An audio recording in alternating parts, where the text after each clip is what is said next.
Story 1. The diner was desolate. Fluorescent lights buzzed overhead, casting a sickly yellow glow on the cracked floor. I sat alone in a booth, the vinyl clinging uncomfortably to my skin.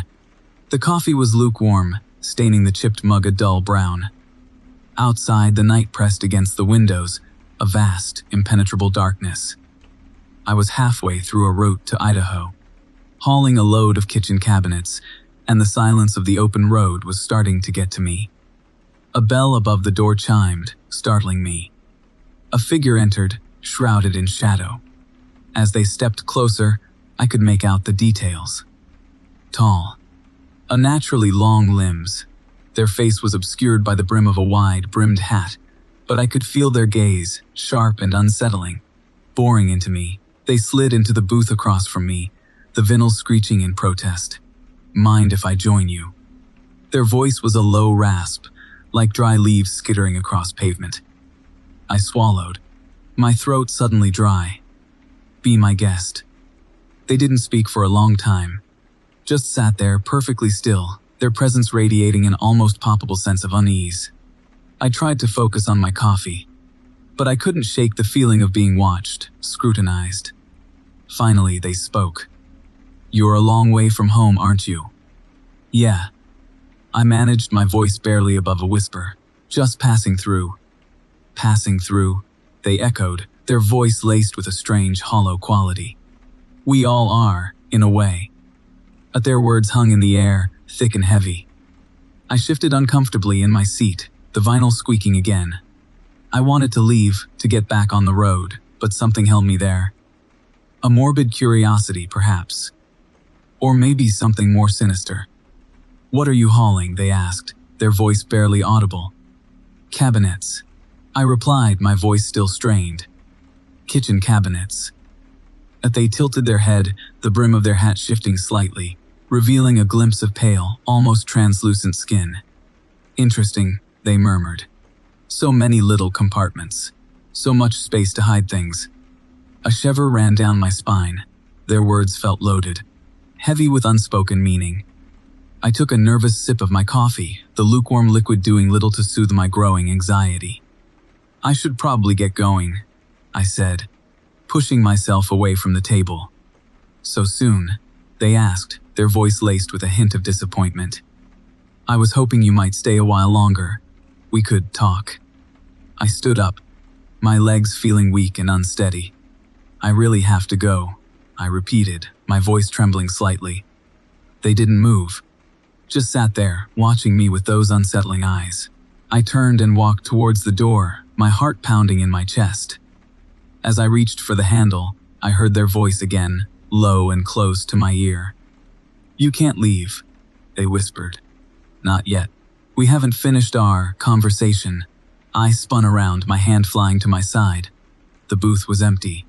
The figure was gone. I blinked, my mind reeling. Had I imagined it? A hallucination brought on by fatigue and loneliness. I stumbled out of the diner, the cold night air hitting me like a slap in the face.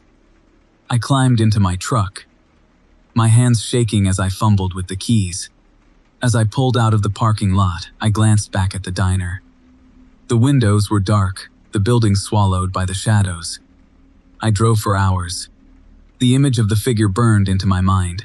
Their voice echoed in my ears, whispering those chilling words. "You can't leave." "Not yet." Finally, exhaustion overwhelmed me. I pulled over to the side of the road, a desolate stretch of highway miles from civilization. I climbed into the sleeper cab, my mind still racing. I closed my eyes, trying to force myself to sleep, but the unease lingered, clinging to me like a shroud. Then I heard it. A scratching sound, coming from inside the trailer. I froze, my blood turning to ice. The scratching continued, slow and deliberate, like fingernails dragging across wood. I sat up, my heart pounding against my ribs.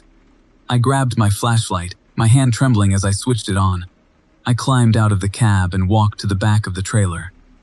The scratching grew louder, more insistent. I hesitated, my breath catching in my throat. What was inside? What was making that sound?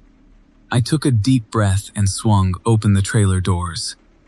The beam of my flashlight cut through the darkness, illuminating the rows of cabinets. And then I saw it.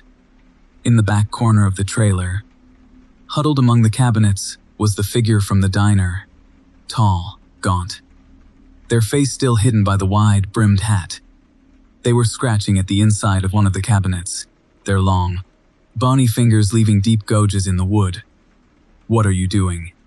I stammered, my voice barely a whisper. They stopped scratching and slowly turned to face me.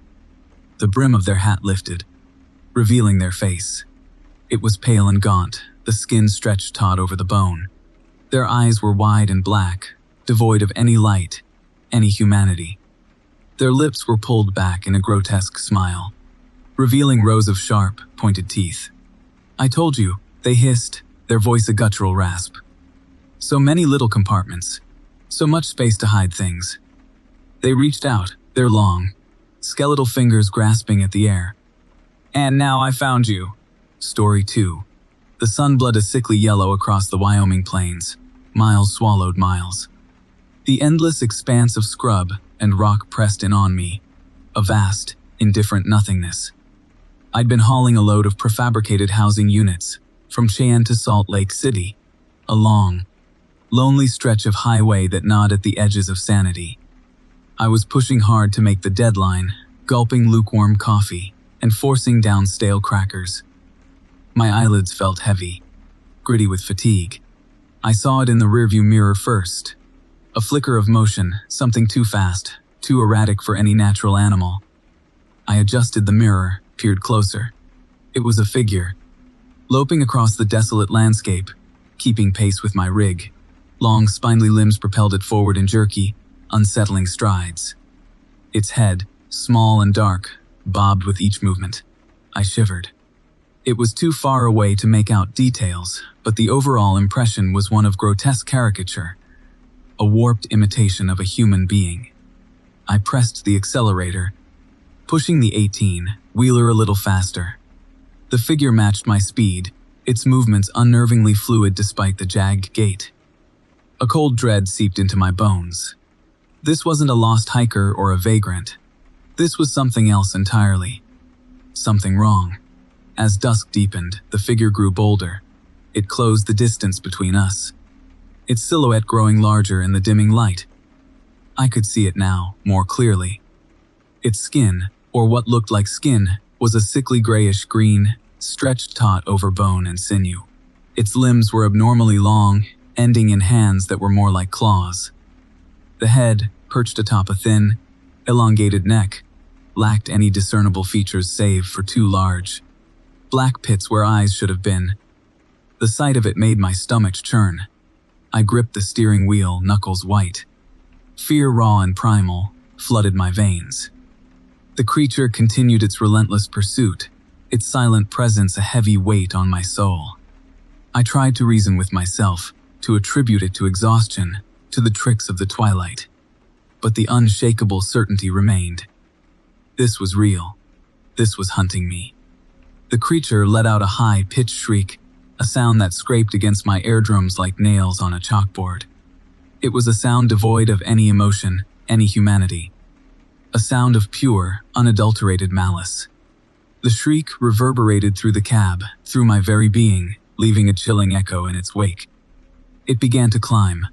Its clawed hands found purchase on the metal of the trailer, scrabbling, pulling itself upwards. I watched in horrified fascination as it ascended. Its movements jerky and unnatural, its body contorting at impossible angles. It reached the roof of the trailer, its silhouette outlined against the fading light. It stood there for a moment, a grotesque gargoyle perched atop my rolling prison. Then, it began to move towards the cab, its claws scraping against the metal, sending shivers of fear down my spine. I slammed on the brakes, the sudden deceleration throwing me forward against the steering wheel. The creature screeched again, a sound of frustration and rage, as it lost its footing and tumbled from the roof. I floored the accelerator, the engine roaring to life, the tires spinning on the asphalt. I didn't look back. I couldn't bear to see it again. The hours that followed were a blur of terror. I drove on, fueled by adrenaline and fear, my eyes constantly scanning the mirrors, expecting to see the creature reappear at any moment. The silence of the highway was deafening, broken only by the rhythmic hum of the engine and the pounding of my own heart. Every shadow seemed to conceal a lurking horror. Every rustle of the wind sounded like the creature's rasping breath.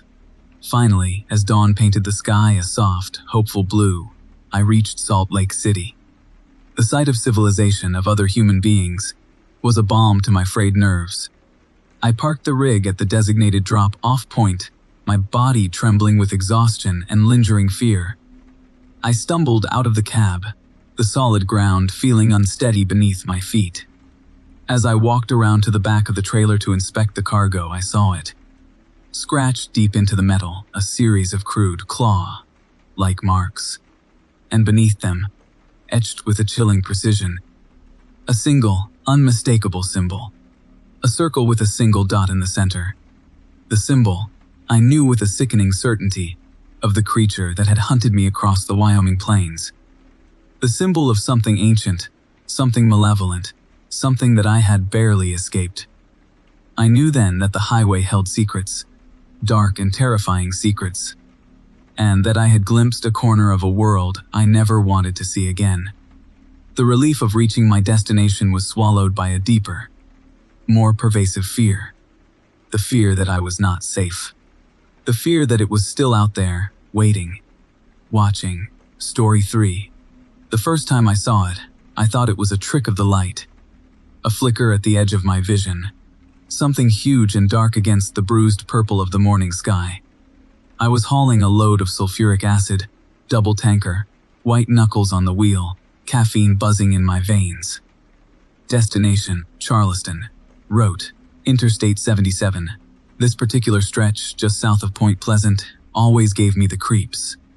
A lonely, desolate piece of tarmac, hemmed in by dense woods, thick with an unnatural quiet. I dismissed it, chalked it up to fatigue. But the second time, there was no denying it. Same stretch of highway, 2 nights later. The same unsettling hush. The same flicker, this time solidifying into a shape, enormous, winged. A grotesque parody of a man, perched atop a crumbling overpass. Its eyes, God, its eyes, burned with an unholy crimson light. Reflected in my own terrified stare, they bored into me, searing images of twisted metal and fire into my brain. I slammed on the brakes, the tanker groaning in protest. When I looked again, it was gone. Vanished into the oppressive darkness. Only the lingering echo of its presence remained, clinging to me like a shroud. I told myself it was a hallucination. Stress, sleep deprivation, bad coffee, anything but what I knew, deep down, it truly was. The Mothman, a creature of local legend, whispered about in hushed tones by the old-timers at truck stops. A harbinger of doom, they said, an omen of disaster. The third time, it was closer, much closer. I was navigating a gentle curve, the double tanker swaying slightly behind me, when it materialized. Not on the overpass this time, but right there on the shoulder of the highway. Standing amidst the gnarled, skeletal trees. Its wings vast and leathery, unfurled in a display of obscene majesty. I could see the details now, etched in the stark moonlight. The feathers, not feathers at all, but something more akin to scales, reflecting an oily sheen. The face, humanoid yet monstrous, with a beak like mouth twisted into a silent scream. And the eyes, always the eyes, burning, searing, promising pain. My heart hammered against my ribs, a frantic drumbeat against the silence. My hands, slick with sweat, struggled to maintain control of the wheel. I gripped it tighter, knuckles white, forcing myself to breathe, to focus, to survive. But the fear, it was a living thing. It coiled in my gut, constricting my breath, clouding my thoughts. The creature took a step towards the highway. One massive, clawed foot onto the asphalt. Another. It began to walk, slowly, deliberately, towards my truck, towards me. Panic seized me. I stomped on the accelerator, the engine roaring to life. The tires screaming in protest as I wrestled the heavy vehicle back onto the straight and narrow. The Mothman didn't pursue. It simply watched, its crimson eyes fixed on my retreating form, a malevolent satisfaction radiating from its very being. I drove the rest of the way to Charleston in a daze. Shaken, terrified, but alive. I delivered my load, then parked the rig and checked into a motel. I didn't sleep. I couldn't. Every time I closed my eyes, I saw those burning red eyes, felt the weight of its gaze, the promise of destruction. I knew I couldn't drive that stretch of highway again. I called my dispatcher, explained the situation, my voice trembling. He laughed, dismissed it as a bad dream, ordered me back on the road. I had another load to pick up, another delivery to make.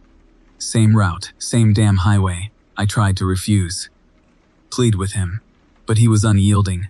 So, with a knot of dread twisting in my stomach, I climbed back into the cab, turned the key, and headed south. Towards Point Pleasant, towards the Muthman's Road. The dread grew with every mile, a palpable weight pressing down on me, stealing the air from my lungs. The closer I got, the colder it became. The sun, a weak, watery disk in the sky, offered no warmth. The trees lining the highway seemed to lean inwards, their skeletal branches reaching out like grasping claws. The silence was deafening, oppressive, broken only by the rhythmic thump of my own heart. And then I saw it, perched on the same overpass, its silhouette stark against the gray sky. Larger than before, more menacing, its wings spread wide, casting a shadow over the highway over me.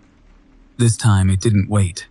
As I approached, it launched itself from the overpass, its enormous wings beating the air with a sound like tearing fabric. It swooped down, a dark, feathered monstrosity descending upon me like a predator on its prey. Terror, pure and primal, flooded through me.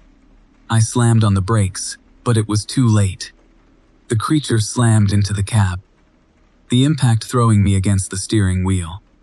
The windshield shattered, spraying shards of glass everywhere.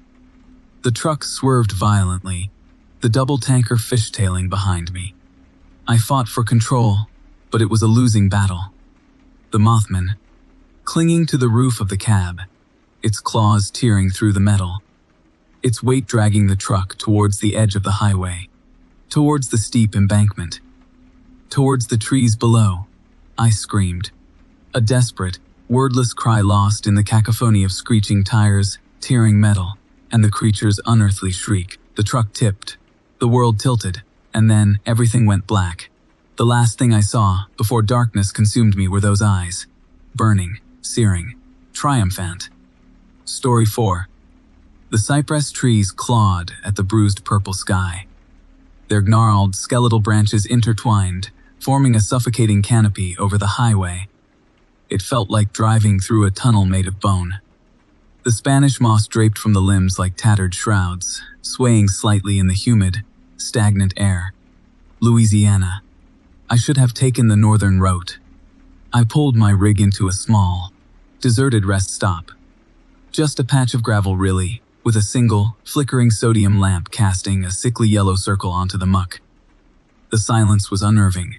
A thick, almost palpable silence, broken only by the incessant drone of cicadas and the distant croaking of unseen frogs. My gut churned with a primal unease. I shouldn't be here. I grabbed a thermos of coffee, the lukewarm liquid doing little to soothe the growing knot of anxiety in my stomach. I needed to stretch my legs, walk off the creeping dread that had settled over me like a damp, suffocating blanket.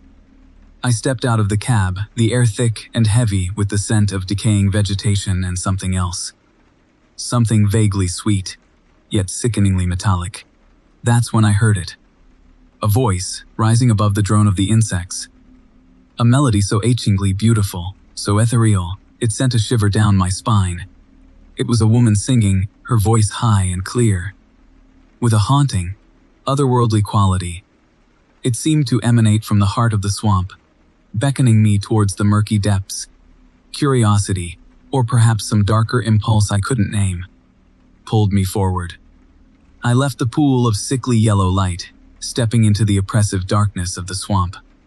The ground squelched beneath my boots, sucking at them with each step. The air grew thicker, heavier, filled with the oppressive scent of rot and decay. The singing grew louder, drawing me deeper into the labyrinth of cypress and Spanish moss. The trees closed in around me, their skeletal branches reaching out like grasping claws. The ground became softer, treacherous. I stumbled through knee-deep mud, the stench of stagnant water filling my nostrils. The sweet, metallic smell intensified, clinging to the back of my throat. Then, through the tangled web of branches, I saw her. She stood in a small clearing, bathed in an unnatural, phosphorescent glow. Her skin was pale, almost translucent, and her hair flowed around her like a curtain of liquid moonlight. Her eyes, large and luminous, fixed on me with an unsettling intensity. She continued to sing, her voice even more captivating up close. But something was wrong. Terribly wrong. As I drew closer, I noticed the subtle distortions in her form. Her limbs were too long, too thin, and her joints bent at unnatural angles. Her fingers, tipped with long, sharp claws, tapped against the trunk of a cypress tree, keeping time with the haunting melody. The phosphorescent glow wasn't emanating from some external source, it was coming from her skin, shimmering beneath the surface like trapped moonlight. The sweet, metallic scent, now overpowering, struck me with the force of a physical blow. It was the smell of blood, of decay, of something ancient and inhuman. The beautiful melody twisted, becoming discordant, filled with a chilling undercurrent of malice. The creature smiled, revealing rows of needle-sharp teeth. Her eyes, once mesmerizing, now burned with a predatory hunger. She was not human, not entirely. Something else. Something ancient and terrible that lurked in the heart of the swamp, luring unsuspecting prey with its siren song. I tried to turn, to flee back to the safety of the road, but my legs were leaden, my body paralyzed by fear. The creature took a step towards me, its movements unnervingly fluid, almost serpentine. The ground beneath my feet gave way, and I plunged into a pool of murky water, the putrid stench filling my lungs. The creature leaned over me, its luminous eyes burning into mine. Its voice, no longer melodious, became a guttural growl, filled with a predatory glee.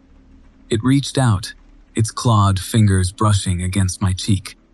The touch was cold, like the touch of death itself. Then, with a strength I didn't know I possessed, I pushed myself away, scrambling back through the mud and water. The creature's chilling laughter echoing behind me. I didn't stop running, didn't look back, until I reached the flickering sanctuary of the sodium lamp.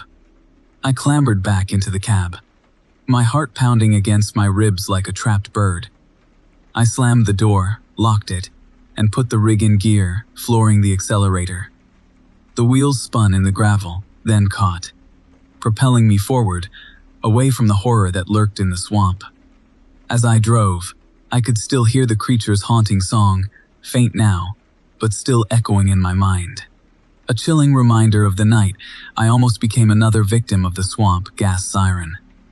The cypress trees, now receding in my rearview mirror, seemed to watch me go, their skeletal branches waving a silent, sinister farewell. Story 5. Loneliness.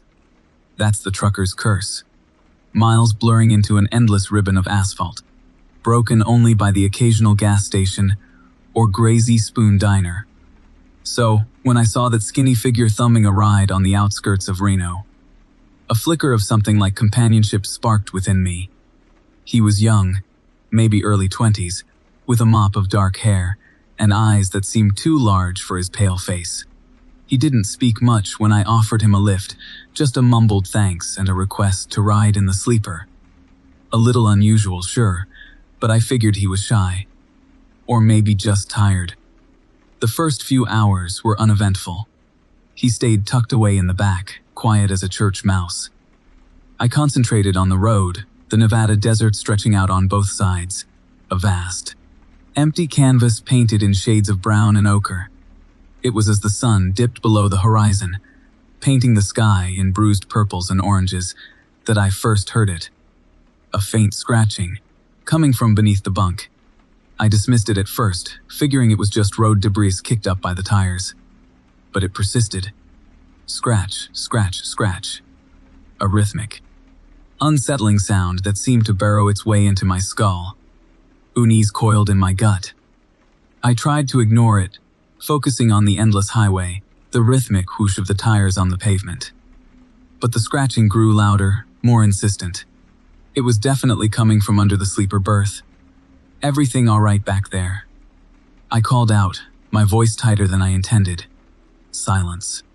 Only the incessant scratching. I pulled over onto the shoulder, the silence of the desert suddenly amplified, pressing in on me. The scratching continued, a maddening, repetitive beat against my eardrums. Heart pounding in my chest, I reached for the small hatch that provided access to the storage space beneath the bunk. My hand trembled as I unlatched it, the metal cold against my skin. I hesitated, a knot of dread tightening in my stomach. What if he was sick, hurt, or worse? I took a deep breath and swung the hatch open. The stench that hit me was overwhelming. A cloying, putrid odor, like rotting meat mixed with something sickeningly sweet. I gagged, bile rising in my throat. The scratching stopped. In the dim light filtering from the cab, I saw it. Not a human form, but something else. It was hunched in the cramped space, its limbs long and spindly, covered in coarse, dark hair. Its back was arched, almost insect-like, and its head was small, almost vestigial, perched atop a long, thin neck. But it was the eyes that truly horrified me. Huge, black orbs that glittered in the gloom, reflecting an alien intelligence, a predatory hunger. They stared up at me, unblinking, filled with a malice so pure, so ancient, that it froze me to the core. Then, I saw the other limbs. Not arms and legs, but multiple, jointed appendages, like those of a spider, ending in sharp, hooked claws. They twitched and flexed, the scratching sound returning. This time against the metal floor of the storage space. The creature shifted, its movements unnervingly fluid, and I saw its mouth, a gaping maw filled with rows of needle-sharp teeth. A low growl rumbled from its throat, a guttural sound that vibrated through the truck. Terror, raw and primal, flooded through me. I slammed the hatch shut, the metal echoing in the sudden silence. My breath came in ragged gasps, my mind reeling. It wasn't human. It wasn't anything I'd ever seen, ever imagined. It was something monstrous, something otherworldly. I scrambled back into the driver's seat, fumbling for the keys, my hands shaking so badly I could barely grip the wheel. I started the engine, the roar a welcome sound in the oppressive quiet of the desert.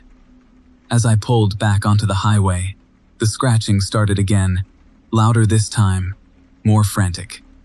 It was accompanied by a series of thumps, as if the creature was trying to break through the floor of the sleeper berth. I drove. I drove like a man possessed. The speedometer needle climbing higher and higher.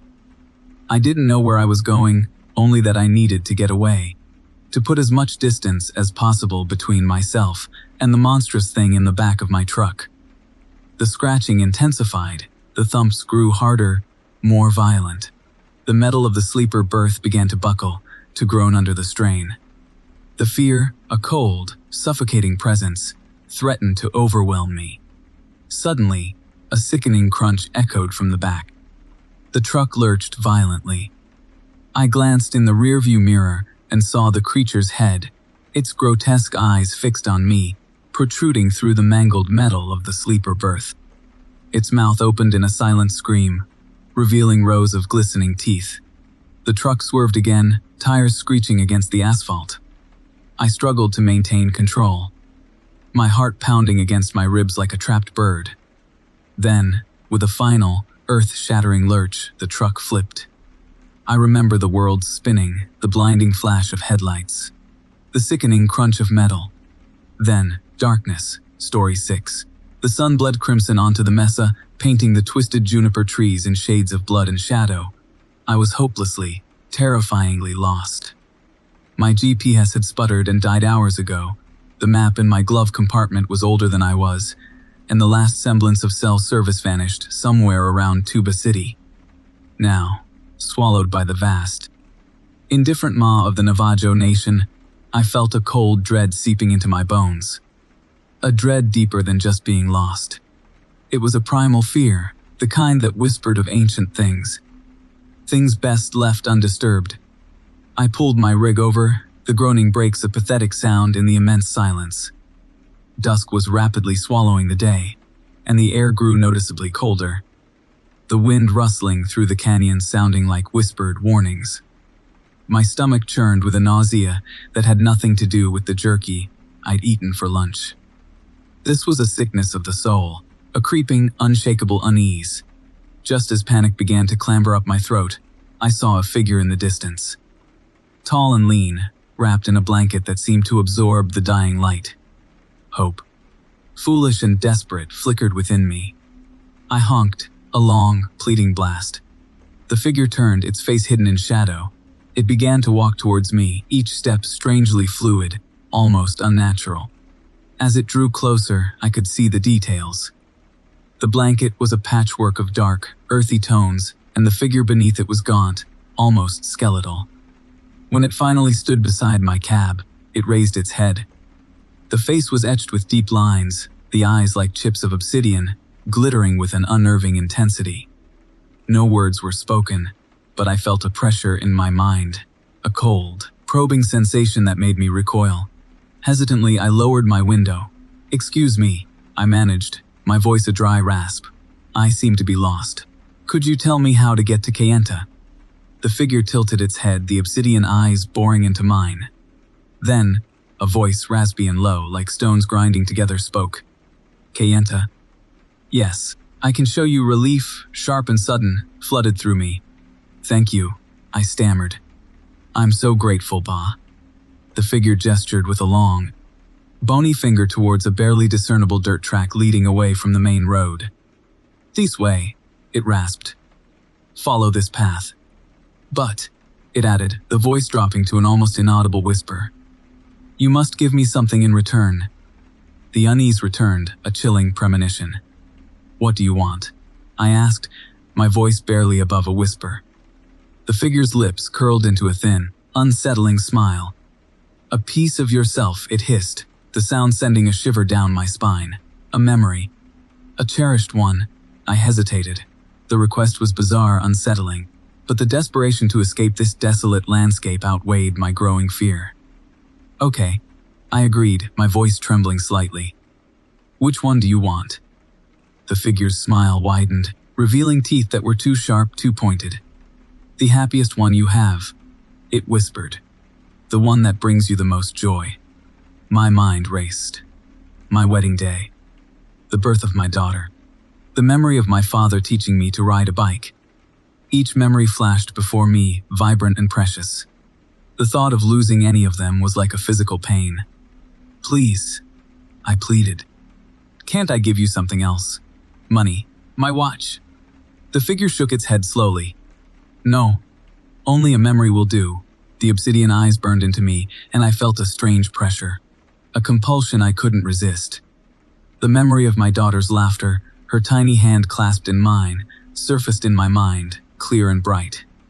It was the purest, most joyful memory I possessed. Before I could protest, I felt a sharp, agonizing pain in my head, like an ice pick driven into my skull. The memory, once so vivid, began to fade, to dissolve like smoke in the wind. I gasped. Clutching my head, a scream trapped in my throat. When the pain subsided, the figure was gone. The dirt track, however, remained. Numbly, I put the truck in gear and followed it.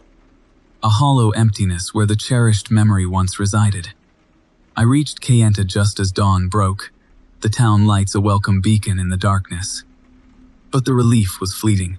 Something was terribly wrong. I couldn't remember my daughter's name. Her face was a blur, her laughter a distant echo. The joy, the love, all gone. Stolen. The bargain had been struck. And the price, I now realized, was far more horrific than I could ever have imagined.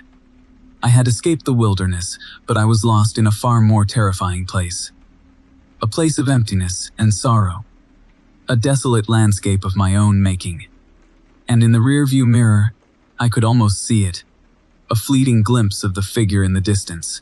its dark blanket blending with the shadows, its obsidian eyes gleaming with a malevolent triumph. The skinwalker had taken its payment, and I was left with nothing but a gaping hole in my soul, a chilling testament to the terrible bargain I had made. Story 7. The aurora borealis, a ghastly green curtain, hung over the Alaskan sky. It pulsed, a sick, ethereal heartbeat, illuminating the desolate stretch of highway ahead. My breath plumed white in the frigid air as I wrestled with the frozen latch on my trailer.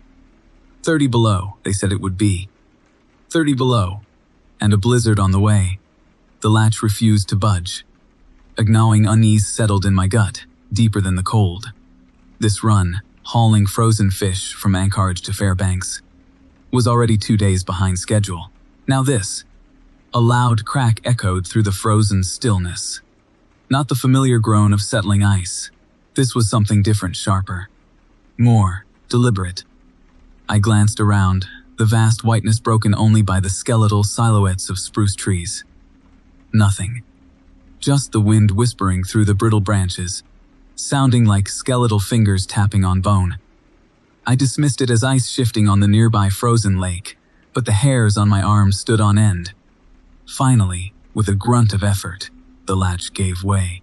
I secured the load, my fingers already numb despite my thick gloves. As I turned back towards the cab, I saw it. A footprint. Massive. Easily 3 feet across. And in the center, a single, deep indentation, like the mark of a colossal, single-toed boot. My heart pounded against my ribs, a frantic bird trapped in a cage. There were no other tracks leading to it, or away from it. Just this single, monstrous print, impressed deeply in the pristine snow. I scrambled into the cab, fumbling with the ignition. The engine sputtered, then died. A choked wheeze of metal and failing machinery. Panic clawed at my throat. I tried again. Nothing. The silence that followed was absolute, broken only by the frantic thump of my own pulse. I reached for my satellite phone. No signal, of course. Out here in the middle of nowhere, the promise of technology was as thin as the icy air. I peered out the window, my breath fogging the glass. The aurora pulsed, casting an eerie, green glow on the landscape. And then, I saw it. Another footprint, closer this time, just beyond the edge of the clearing. The single, central depression seemed to stare back at me, an accusing eye in the vast, white emptiness. I locked the doors, the metallic click sounding pathetically small against the backdrop of the wilderness. The temperature inside the cab was plummeting rapidly. My breath hung in the air, thick and white. I huddled deeper into my coat, trying to ward off the encroaching cold. A low growl, guttural and deep, vibrated through the floor of the truck. It seemed to emanate from the earth itself. I squeezed my eyes shut, willing it to be a figment of my imagination, a trick of the wind. But the growl continued, growing louder, closer. I opened my eyes. A shadow moved at the edge of my vision, massive, towering. The aurora pulsed again, bathing the landscape in its ghastly green light, and for a fleeting moment, I saw it. A glimpse. A monstrous shape, hulking in the darkness, its outline blurred by the falling snow. It was bipedal, vaguely humanoid, but impossibly large, and in the center of its face, a single enormous eye, the same shape as the print in the snow. It stared at me, its gaze burning with a cold, inhuman intelligence. The truck rocked violently, metal screeching in protest. The creature, whatever it was circling the rig, testing its defenses.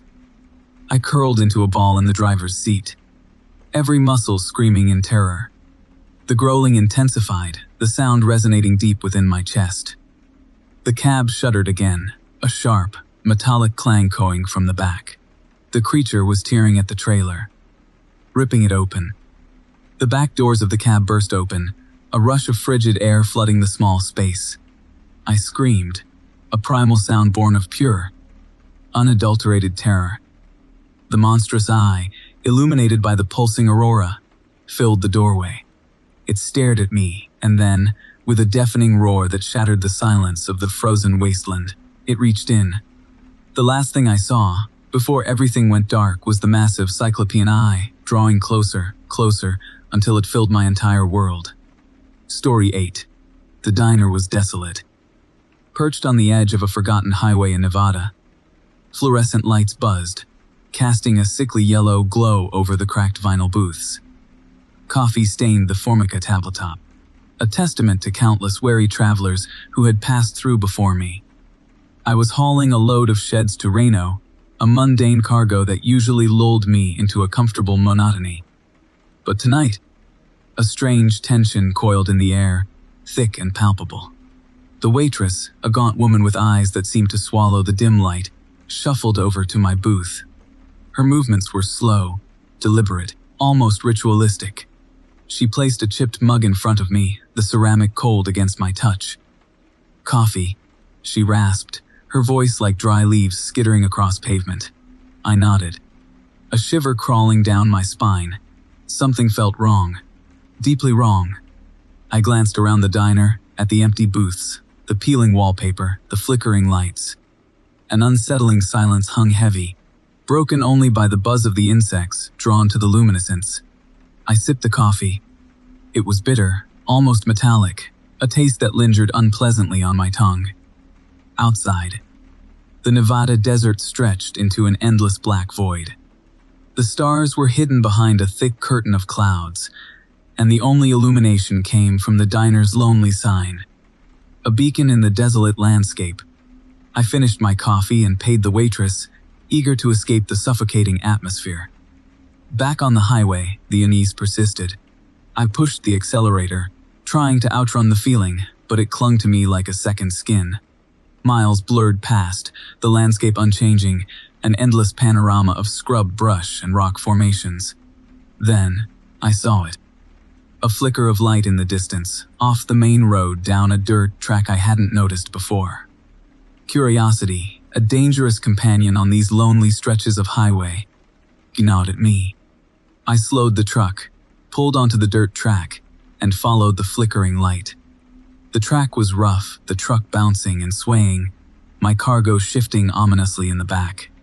As I got closer, I realized the light came from a bonfire, burning brightly against the inky blackness of the desert.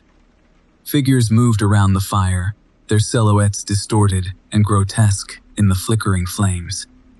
A low chanting reached my ears, a rhythmic drone that resonated in my chest. I stopped the truck, the engine rumbling to a halt, and watched, a growing sense of dread washing over me. The chanting intensified, the figures swaying faster, their movements becoming more frenzied. I could see now that they were dressed in robes, their faces hidden by hoods. The bonfire crackled and spat, throwing sparks into the night sky. Something was being burned in the center of the fire, something large, its shape obscured by the flames. My heart pounded against my ribs.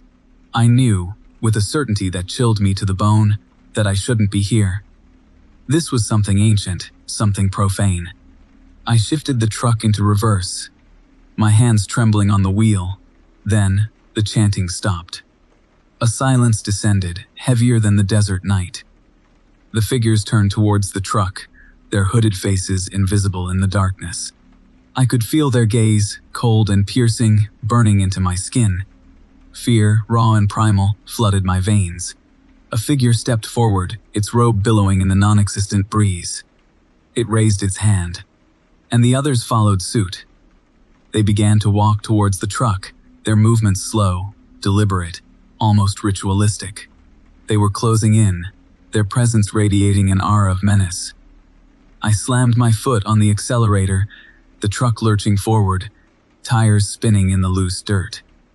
I raced back down the dirt track, the image of the robed figures seared into my mind. I didn't look back, not once. Back on the highway, I pushed the truck to its limits, the engine screaming in protest. The desert stretched ahead, an endless expanse of darkness. The memory of the bonfire, the chanting, the robed figures, haunted me. A chilling reminder of the hidden horrors that lurked beneath the surface of the ordinary.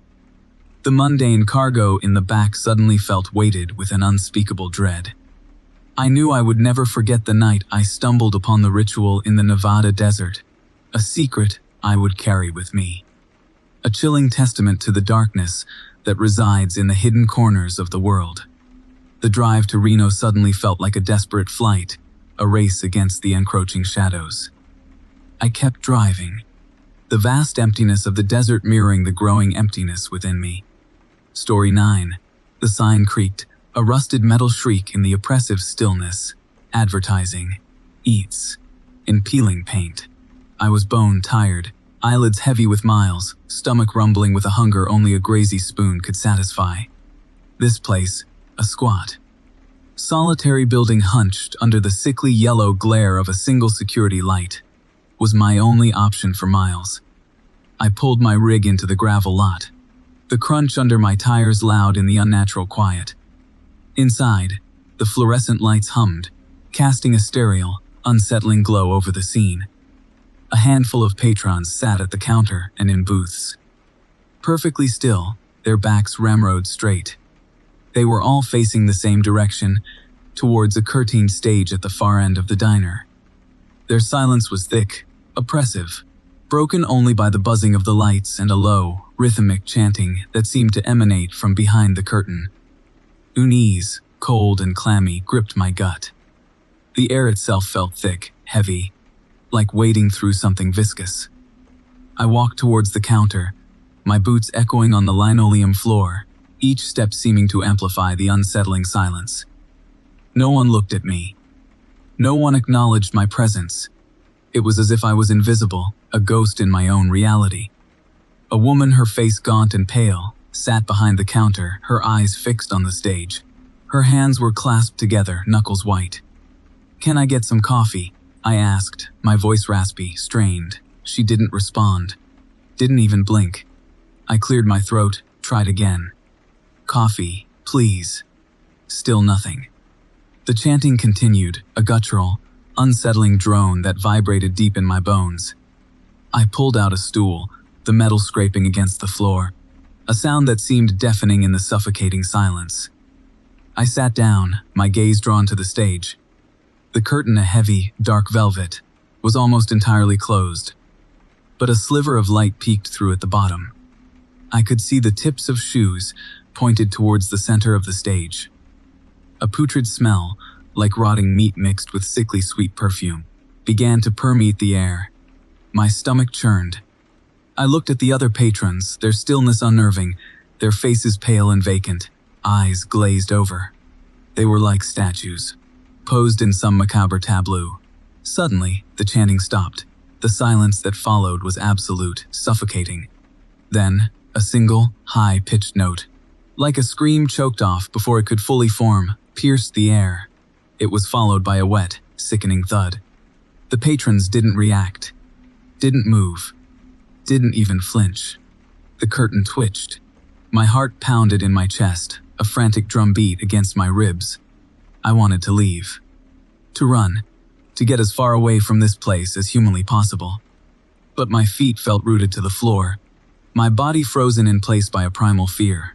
The curtain began to open, slowly, agonizingly. The chanting resumed, louder now, more insistent. The stench of decay intensified, making my eyes water, my stomach heave. As the curtain drew back further, I saw what lay on the stage. A table, draped in white cloth, and on the table, a body. A man, his limbs twisted at unnatural angles. His skin a sickly yellow-green. His eyes were wide open, staring blankly at the ceiling. His chest was open, a gaping cavity where his heart should have been. And in the center of the table, a single, flickering candle.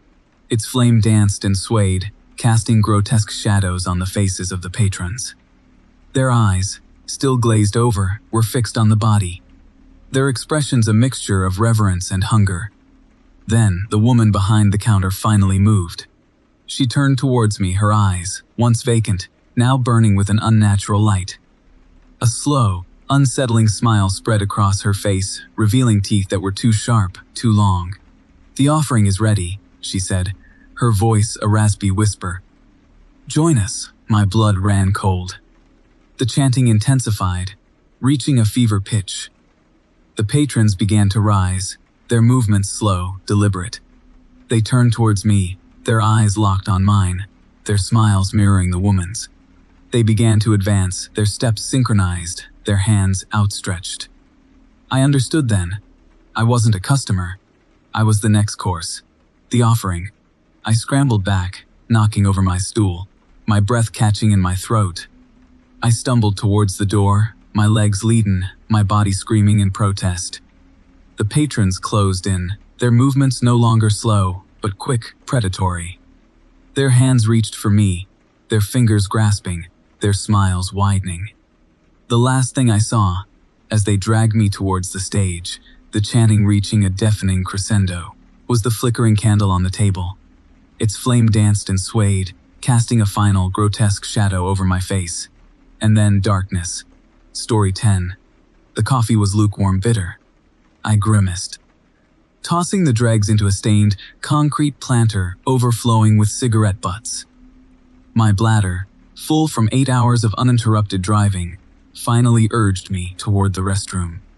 This rest stop was a desolate patch of cracked asphalt and sickly weeds, clinging precariously to the edge of a vast, inky forest. It was the kind of place that swallowed light, a place that felt wrong even in the middle of the day. But nature called, and the miles stretched on endlessly. As I rounded the corner of the restroom building, a flicker of movement in the trees caught my eye. Curiosity, or perhaps a misplaced sense of duty, propelled me closer. A small clearing lay hidden amongst the pines, bathed in the sickly yellow glow of a single, flickering bonfire. Around the flames, figures cloaked in dark, hooded robes swayed rhythmically. Their chanting, a low, guttural drone, slithered through the night air, burrowing into my ears, a chilling counterpoint to the chirping crickets. My heart hammered against my ribs. I strained my eyes, trying to make sense of the scene. In the center of the circle, bound to a crude wooden altar, lay a figure. It was small, fragile, human. The firelight danced across the scene, casting grotesque, elongated shadows that squirmed and twisted like tormented spirits. The chanting intensified, rising to a fever pitch. Then, one of the robed figures stepped forward. He, or she, raised a gleaming blade high above their head. The firelight reflected off the polished steel, a beacon of imminent horror. I recoiled, a strangled gasp escaping my lips. The figure on the altar thrashed, a muffled whimper carried on the breeze. I knew with sickening certainty what was about to happen. I stumbled backward, my foot catching on a loose stone. I fell, the air whooshing from my lungs. The sound, however slight, must have alerted them. The chanting ceased abruptly, replaced by an eerie silence. Then slowly, deliberately, the hooded figures turned towards me. Panic seized me. I scrambled to my feet, adrenaline coursing through my veins. I didn't look back. I sprinted towards my truck, my lungs burning, my legs screaming in protest. I fumbled with the keys, dropping them twice, before finally managing to jam them into the ignition. The engine roared to life, a welcome sound in the oppressive silence of the night. I slammed the truck into gear and sped away, leaving the nightmare behind me. Or so I thought. The next few days were a blur of fear and paranoia. I tried to convince myself it was a hallucination, a product of exhaustion and too much coffee. But the chanting, the firelight, the gleaming blade, they were etched into my mind, a recurring nightmare playing on an endless loop. I reported what I saw to the police, but they dismissed it as the ramblings of a tired trucker. They spoke of local legends of drunken teenagers playing pranks. No one believed me. Then the signs started. Small, at first. A single, dark feather on my windshield. A strange, musky odor clinging to the cab of my truck. A flicker of movement in my rearview mirror, always just at the edge of my vision. I tried to ignore them, to rationalize them away. But the signs grew more frequent, more insistent. Dead animals, grotesquely mutilated, appeared on the road in front of my truck. Strange symbols, crudely drawn in what looked like blood, began to appear on the sides of my trailer. Last night, I stopped at another rest stop. This one was different. Brightly lit, bustling with activity. I felt a fleeting sense of relief, a desperate hope that the nightmare was finally over. I went to the restroom, washed my face, trying to scrub away the lingering fear. As I looked in the mirror, I noticed something behind me, reflected in the glass. A figure, cloaked in a dark, hooded robe. It stood silently just outside the restroom door. My blood ran cold. I turned slowly, bracing myself for the inevitable. The figure was there, its face hidden in the shadows of the hood. It didn't move, didn't speak. Just stood there, its presence radiating a palpable sense of menace. I backed away, my heart pounding in my chest. I stumbled out of the restroom and into the bright lights of the rest stop, desperately searching for another human face, a sign of normalcy. But the rest stop was deserted. The cars, the trucks, the people, all gone. Vanished. As if they had never been there at all. The figure stepped forward, its shadow stretching across the empty pavement. I turned and ran. I ran as fast as I could, my lungs burning, my legs aching. But I knew, with a sickening certainty, that there was nowhere to run. They had found me. And this time, there would be no escape. The chanting began, a low, guttural drone, echoing through the empty rest stop. It grew louder, closer. As the robed figures emerged from the shadows, their eyes burning with an unholy light. I could feel their presence closing in, the circle tightening. I'm trapped. I can hear them chanting. They're getting closer. I can feel the heat of the fire on my skin. I know what's coming. I close my eyes and wait for the inevitable. Story 11. The dispatch call came in just before dusk. A simple run, they said. Haul a load of housing units up to Crestwood. Easy money. I should have known better. Nothing is ever easy in this line of work. I was 2 hours out, the sun dipping below the horizon, painting the sky in hues of bruised purple and sickly green when I saw it. The asphalt, stretching out before me, was the color of fresh blood. Vivid. Unnatural.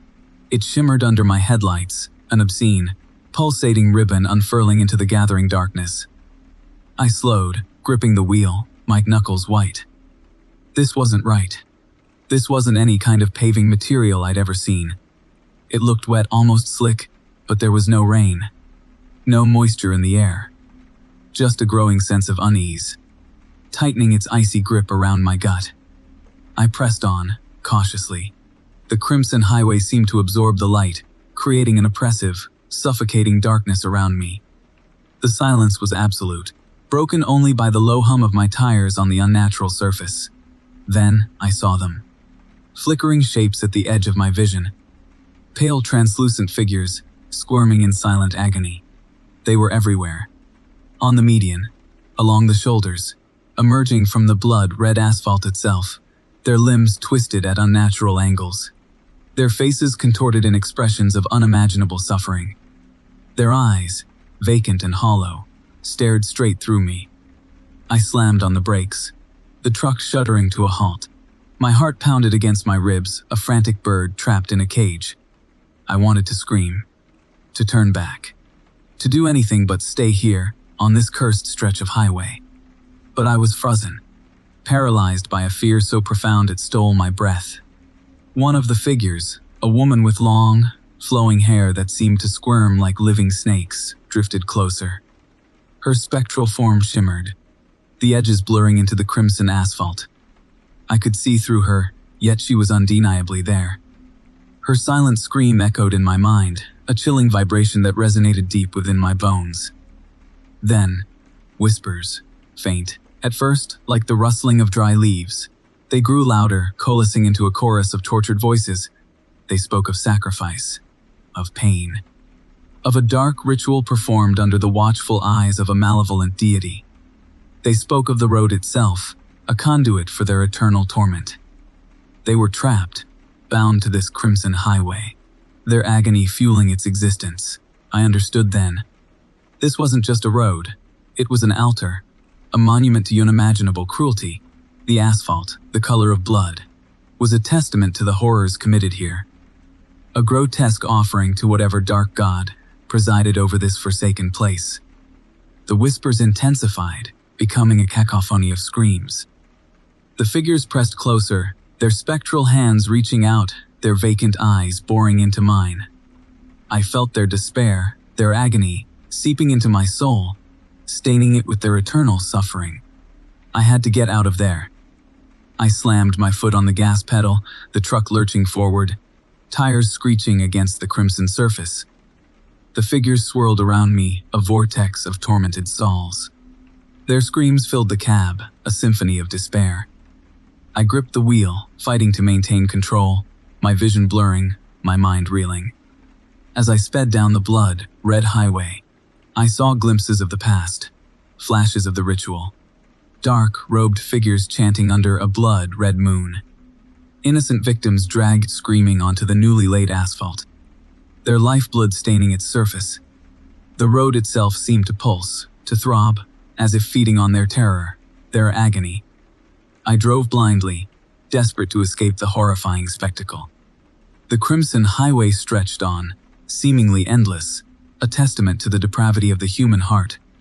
The screams followed me, echoing in my ears, a constant reminder of the horrors I had witnessed. Finally, after what felt like an eternity, the crimson asphalt began to fade. The color shifted slowly, gradually, returning to the familiar gray of ordinary pavement. The figures thinned, their screams fading into the distance, until there was nothing left but the low hum of my tires and the pounding of my heart. I pulled over to the side of the road, gasping for breath, my body trembling. The sky was now completely dark, the stars twinkling indifferently above me. I looked back at the stretch of highway I had just traversed. It was normal, gray, unremarkable, as if the horrors I had witnessed were nothing but a hallucination. But I knew what I had seen, I knew what I had heard, and I knew that I would never forget the blood-red asphalt, and the tortured souls trapped within its crimson embrace. They were still there, waiting for the next unsuspecting traveler to stumble upon their eternal torment. And I knew, with a chilling certainty, that their screams would forever haunt my dreams. Story 12. The GPS blinked, a malevolent red eye in the deepening twilight. Lost, utterly, hopelessly lost. I swore I'd followed the signs, every single faded, weather-beaten board pointing toward Highway 17. But now, surrounded by an ocean of rustling cornstalks, taller than my rig, I knew I'd taken a wrong turn somewhere hours ago. The sun dipped below the horizon, painting the sky in bruised purples and sickly greens. A color palette that spoke of decay, not beauty. I gripped the wheel, the leather cold and slick beneath my clammy palms. A knot tightened in my gut. This wasn't just a wrong turn. This felt wrong, different. The air hung heavy, thick with the cloying sweetness of rotting vegetation, and something else, something metallic, something full. I pulled over, the tires crunching on the gravel shoulder that bordered the cornfield. The silence that descended was absolute, broken only by the whisper of the wind rustling through the stalks. A silence that pressed against my eardrums, suffocating me. I needed to turn around, find my way back to the main road. But the narrow dirt track I'd been following seemed to have vanished, swallowed by the encroaching corn. Panic clawed at the edges of my reason. I honked the horn, a long, desperate blast, hoping someone, anyone, would hear. The sound died quickly, absorbed by the vastness of the cornfield. Then I saw it. A flicker of light, deep within the green labyrinth. Hope surged through me, fragile but real. I shifted into gear, the engine rumbling, a small comfort in this oppressive silence. Following the light, I bumped along a barely perceptible path, the corn stalks scraping against the sides of my trailer like skeletal fingers. The path opened onto a small clearing, and there it was. A village. Small, primitive huts huddled together, illuminated by flickering torches and bonfires that cast dancing shadows on the surrounding corn. Relief gave way to unease. This place shouldn't exist. Not here, not hidden deep within these endless fields. Figures emerged from the huts, their faces obscured by the flickering firelight. They wore simple, homespun clothing, their movements slow, deliberate. I killed the engine, the sudden silence amplifying the eerie chanting that drifted from the center of the village. It was a low, guttural drone, punctuated by sharp, rhythmic cries. Cautiously, I climbed down from the cab, my boots sinking into the soft earth. As I approached the village, the chanting grew louder, more insistent. The smell of that metallic tang grew stronger, almost overpowering. The villagers parted as I walked toward the source of the chanting. A large bonfire blazed in the center of the clearing, casting a hellish glow on the scene before me. In the center of the firelight, a group of villagers, their faces now visible, stood around a crude altar. Their eyes were wide, glazed over, their expressions blank. They were chanting, their voices rising and falling in a terrifying crescendo. And on the altar, bathed in the flickering flames, lay a figure. Human. The villagers raised their hands, holding crude bone-handled knives. The chanting reached a fever pitch. The figure on the altar didn't move. It looked lifeless. A wave of nausea washed over me. This wasn't a celebration. This was a sacrifice. One of the villagers, a tall man with a gaunt face and hollow eyes, stepped forward. He raised his knife high above his head, the firelight glinting off the blade. Then, with a swift, brutal motion, he brought it down. A scream, choked and muffled, echoed through the clearing. The villagers chanted louder, their voices laced with a chilling ecstasy. The tall man raised his bloodied knife, a triumphant grin spreading across his face. He turned, his eyes locking with mine. His grin widened, revealing teeth stained crimson. I stumbled back, my heart pounding against my ribs like a trapped bird. Terror, raw and primal, coursed through me. I turned and ran, blindly, desperately, back toward the path. Back toward the suffocating embrace of the cornfield. I didn't look back. I couldn't. The chanting followed me, a haunting refrain that echoed in my ears, even as I fumbled with the ignition, the engine roaring to life. I slammed the truck into gear, tires spinning in the soft earth, and plunged back into the labyrinth of corn. The village, the bonfire, the altar, the chanting, the sacrifice. It all seemed like a nightmare, a hallucination. But the metallic smell, clinging to my clothes, to my skin, to the very air inside the cab, told me otherwise. I drove for what felt like hours, the corn stalks a blur in my headlights. Finally, the field began to thin, the rows becoming less dense, the stalks less imposing. And then, there it was. The road. Blessed, familiar asphalt. I pulled onto the highway, the tires humming a steady rhythm against the pavement. I didn't stop. I couldn't. Not until I reached the next town, the next truck stop, any place that wasn't surrounded by those endless, whispering fields of corn. Even now, miles away, the memory of the firelight, the chanting, the bloodied knife haunts me. And sometimes, when the wind blows just right, I can still smell that sickeningly sweet, metallic tang, the smell of sacrifice, the smell of the corn. Story 13.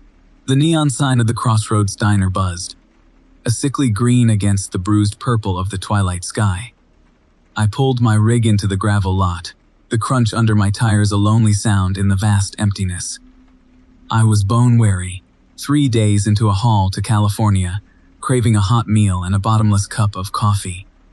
Inside, the air hung thick and grazy, smelling of stale fries and burnt coffee.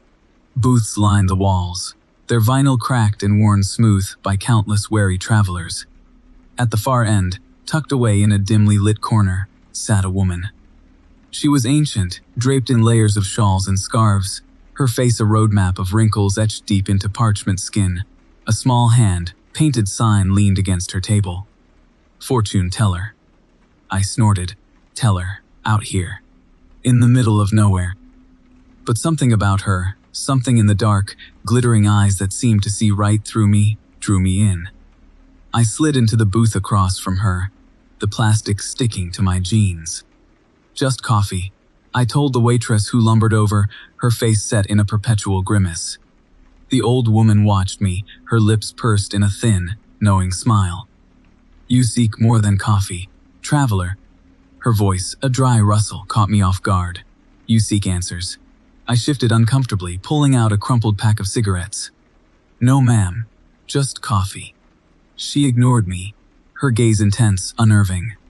"The road ahead is dark," she said, her voice low and melodic, strangely hypnotic. "A twisted path, filled with shadows and whispers." Her gnarled fingers danced over the table, tracing patterns I couldn't decipher.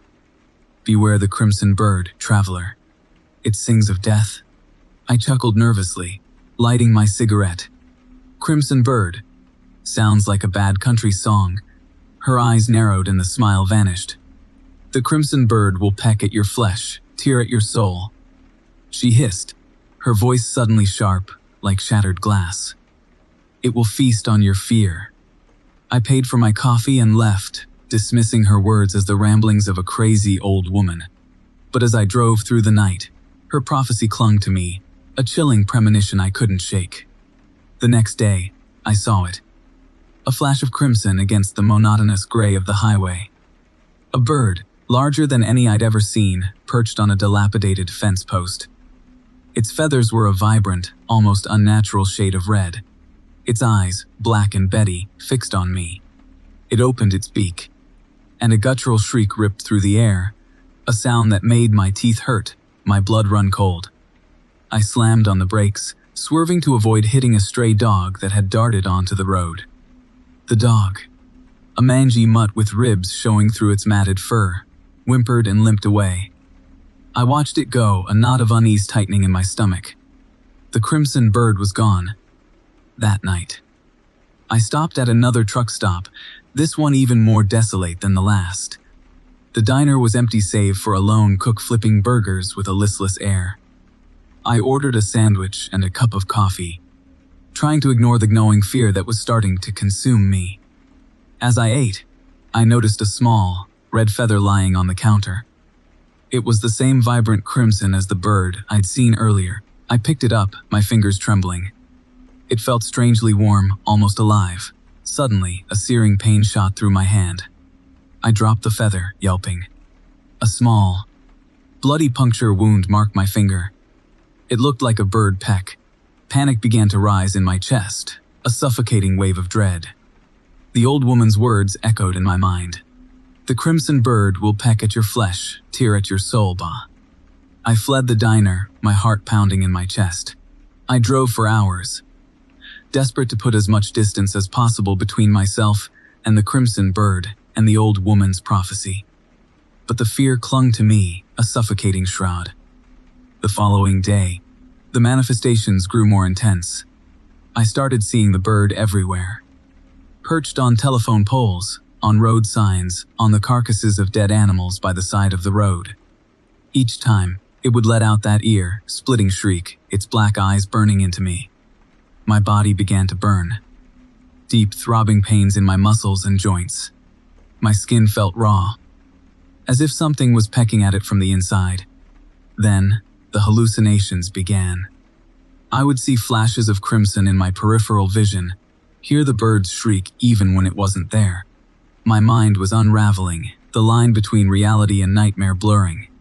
Finally, I couldn't take it anymore. I pulled over to the side of the road, my body trembling uncontrollably. I knew what was happening. The crimson bird was consuming me, fulfilling the old woman's prophecy. I stepped out of the truck, the setting sun painting the sky in hues of orange and purple, a grotesque mockery of beauty. And there it was. The crimson bird, perched on the hood of my truck, its eyes gleaming in the fading light. It was larger than ever, its feathers a sickeningly vibrant red. It opened its beak, and the shriek that followed was deafening, tearing through me like a physical force. I felt a sharp pain in my chest, then another, and another. I looked down.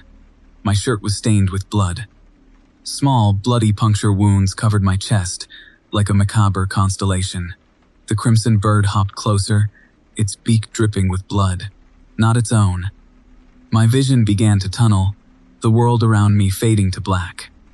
The last thing I saw was the crimson bird, its black eyes burning into me, its beak opening for the final, fatal peck. The prophecy was complete.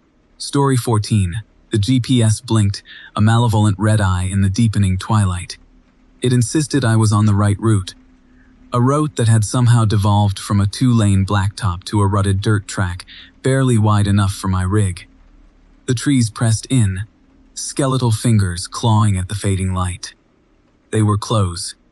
To the close, their branches scraping against the metal of my trailer like fingernails on a chalkboard. I felt a knot of unease tighten in my gut. This wasn't right. This wasn't the shortcut the dispatcher had promised. I gripped the steering wheel, knuckles white. The woods grew denser, the air thick with the smell of damp earth and something else. Something faintly metallic, something sickly sweet. It clung to the back of my throat, a taste of decay. My headlights, 2 feeble cones in the growing darkness, barely illuminated the path ahead. Every shadow seemed to squirm, to take on a sinister shape. I told myself it was just the trees, the way the light played on the gnarled branches. But a primal fear, a deep-seated dread, was beginning to bloom within me. Then I saw it, a flicker of orange light through the trees. A cabin, small, dilapidated, with a sagging porch and a single, dimly lit window. Smoke curled from a rusted chimney pipe, a thin, wavering tendril against the darkening sky. Relief washed over me. Someone, anyone. I could ask for directions, get back on the right road. I pulled off the track, the tires crunching on gravel, and stepped out of the cab. The silence was oppressive, broken only by the chirping of unseen insects and the distant, mournful hoot of an owl. I walked towards the cabin, the gravel crunching under my boots. Each step felt heavier than the last, as if I were wading through thick mud. The metallic scent was stronger now, cloying, almost suffocating. As I approached the porch, I noticed something on the ground, bones. Small, animal bones, scattered across the dirt.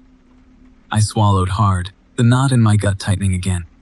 The hairs on the back of my neck prickled with unease.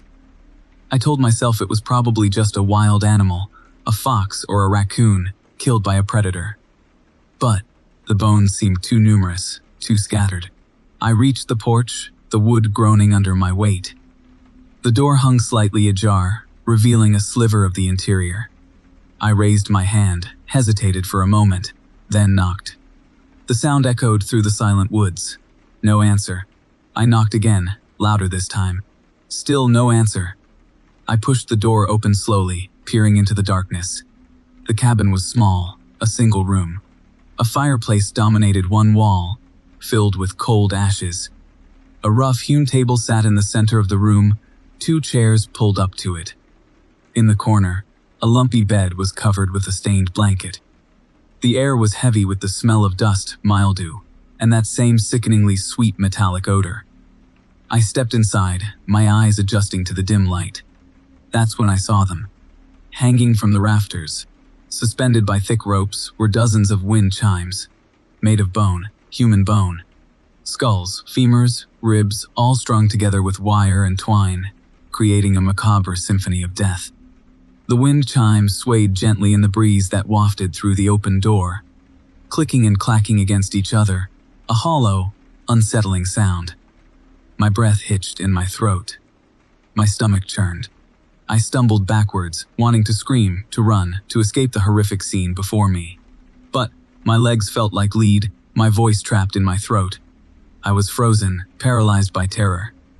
Then, I heard a noise. A shuffling sound coming from behind the bed. My heart pounded in my chest. I turned slowly, my eyes wide with fear, and saw it. A figure, hunched and skeletal, emerged from the shadows. Its skin was pale and stretched taut over bone, its eyes hollow black pits. It wore a tattered robe, and its hands, long and bony, clutched a rusty knife. The figure shuffled towards me, its movements slow and deliberate. Its head tilted to one side, as if studying me, its empty eyes boring into my soul. The metallic scent intensified, now overwhelming, and I realized what it was. The smell of blood. I wanted to scream, I wanted to run, but I couldn't.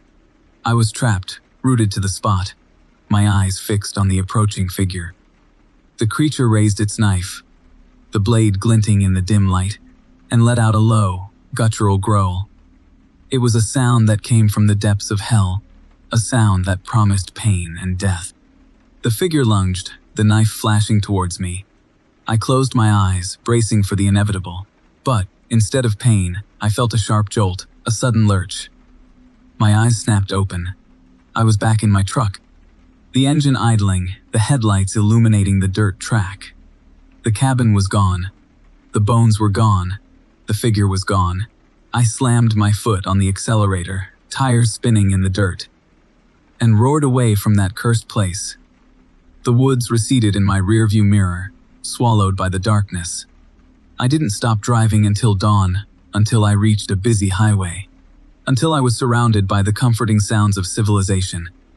But the image of the cabin, the bones, the figure with the knife, remained seared into my mind, a chilling reminder of the horrors that lurk in the darkness, the horrors I barely escaped.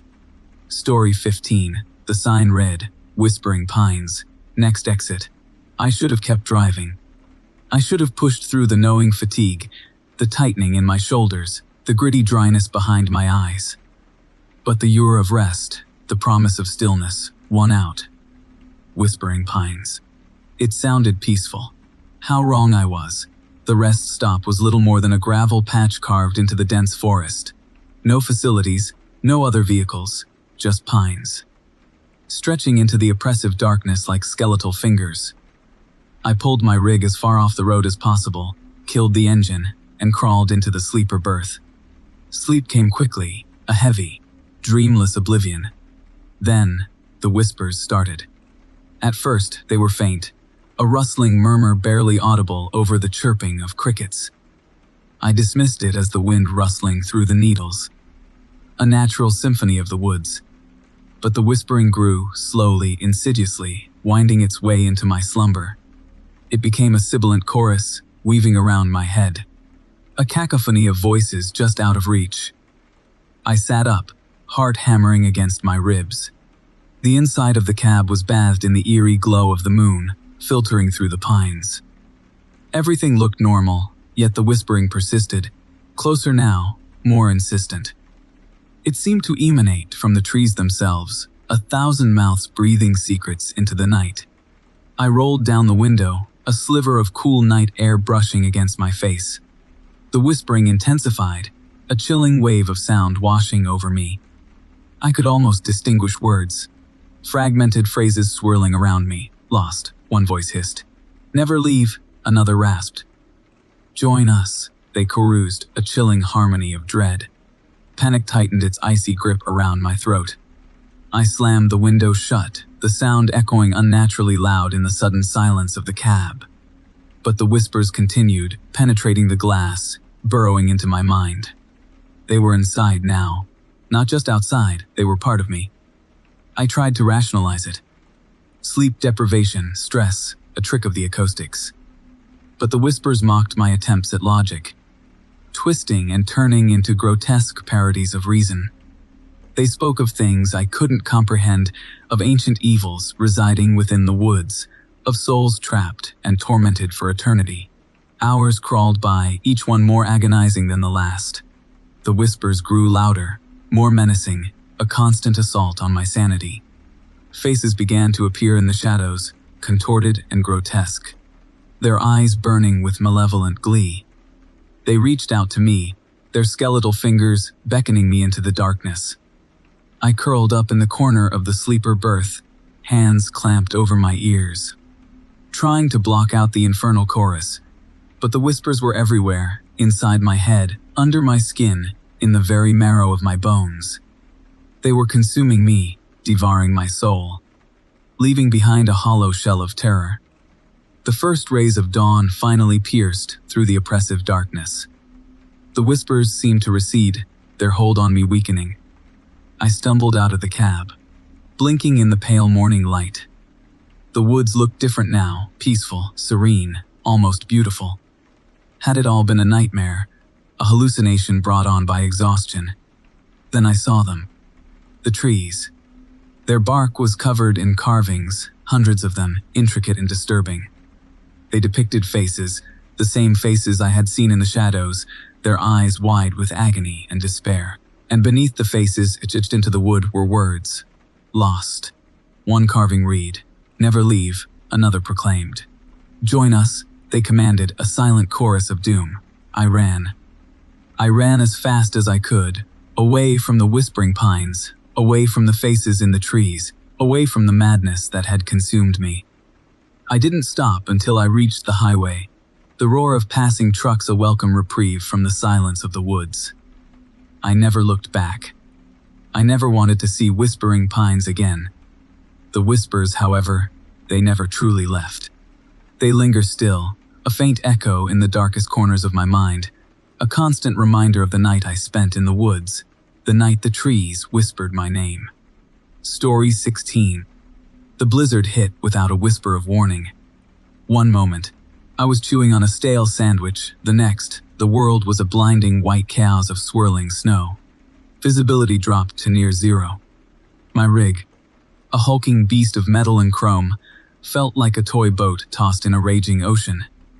I wrestled with the wheel, my knuckles white against the worn leather, desperate to keep the truck on the barely visible asphalt.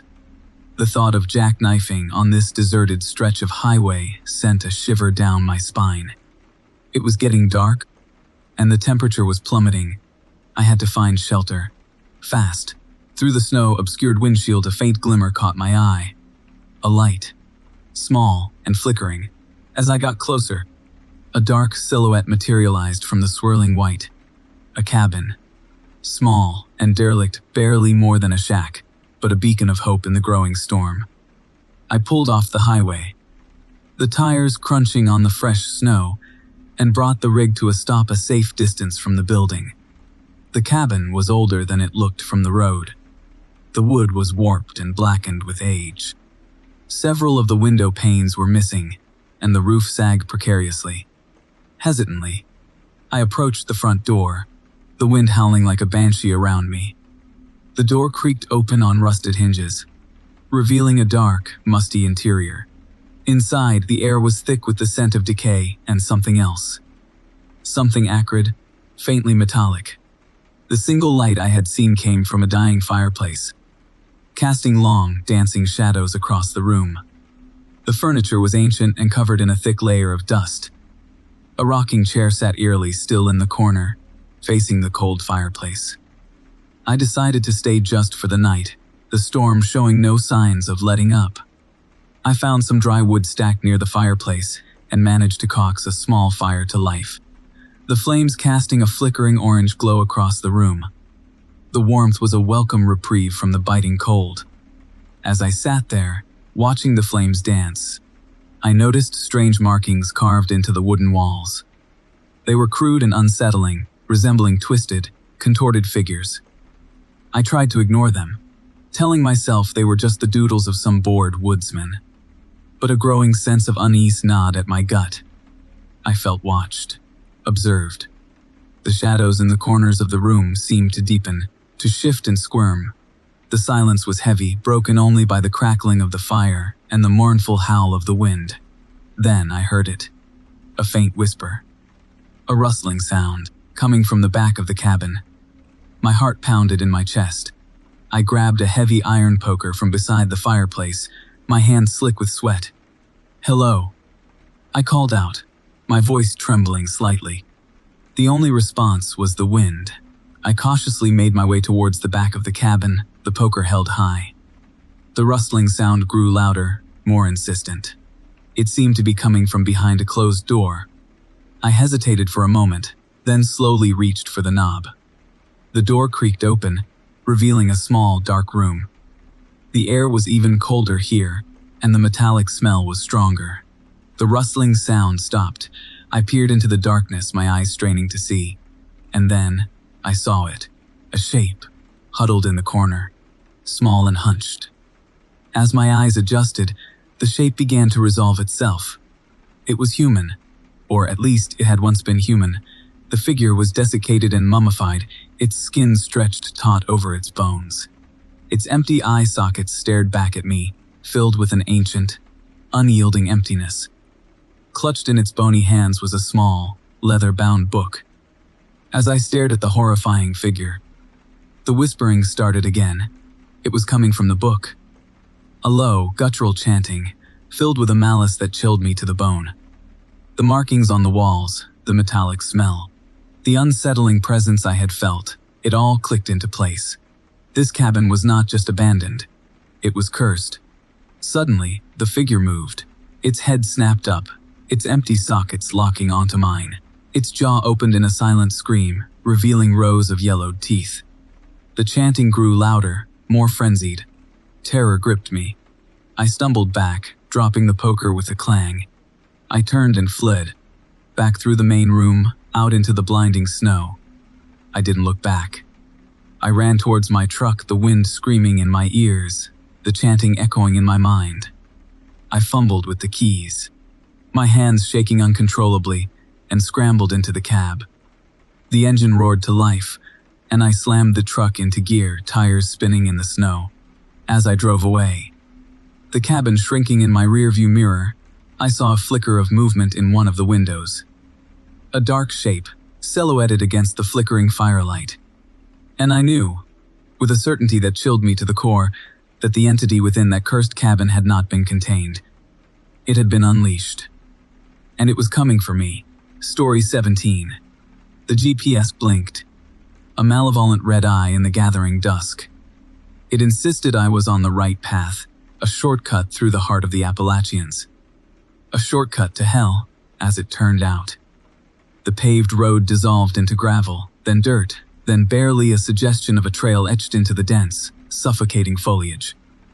Towering pines clawed at the sky. Their branches gnarled and twisted like skeletal fingers. The air, heavy and stagnant, reeked of something ancient, something feral. My gut churned, a warning I should have heeded, but the promise of shaved miles and extra cash had seduced me, and now I was trapped in this green abyss. A sound, a low, guttural moan, drifted from the woods. I dismissed it as a wild animal, though it chilled me to the bone. Then, another sound, the crack of a twig underfoot, closer this time. I gripped the steering wheel, my knuckles white, my heart a trapped bird hammering against my ribs. A figure emerged from the trees. Tall, gaunt, clad in rags that clung to his frame like decaying leaves. His face, shadowed by the dense canopy, was a mask of hollow cheeks and sunken eyes, but it was his smile that truly unnerved me. A wide, predatory grin that displayed teeth, far too many, too sharp, too yellow. He raised a hand, a gesture that was less a greeting, more a summons. Before I could react, more figures emerged, a whole pack of them, equally gaunt, equally grotesque. They surrounded my truck, their eyes burning with a primal hunger.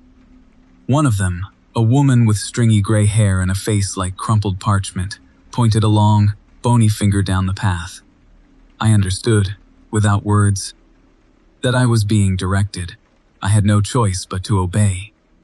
They led me deeper into the woods, to a clearing where two dilapidated cabins stood facing each other like ancient enemies poised for battle. The air here was thick with the stench of decay, the metallic tang of blood. The ground was littered with bones, animal and human, bleached white by the relentless sun. A fire pit smoldered between the cabins, its embers glowing like malevolent eyes. The families emerged from their respective hovels, their faces etched with generations of hatred. One family, dressed in tattered brown overalls, bore the mark of Cain. The other, clad in patched-up denim, wore the brand of Abel. Cain and Abel, locked in an eternal struggle. A gruesome parody of biblical proportions. They circled me, their whispers slithering through the trees like venomous snakes. I understood then, with horrifying clarity, that I had stumbled into the heart of a blood feud, a war waged not with bullets or bombs, but with teeth and knives. They regarded me, not as a human being, but as a prize, a fresh offering in their twisted ritual. The Cain family spoke first, their voices raspy and guttural. They claimed me as their due, their right. The Abel family countered, their voices shrill and piercing, insisting I was theirs by divine providence.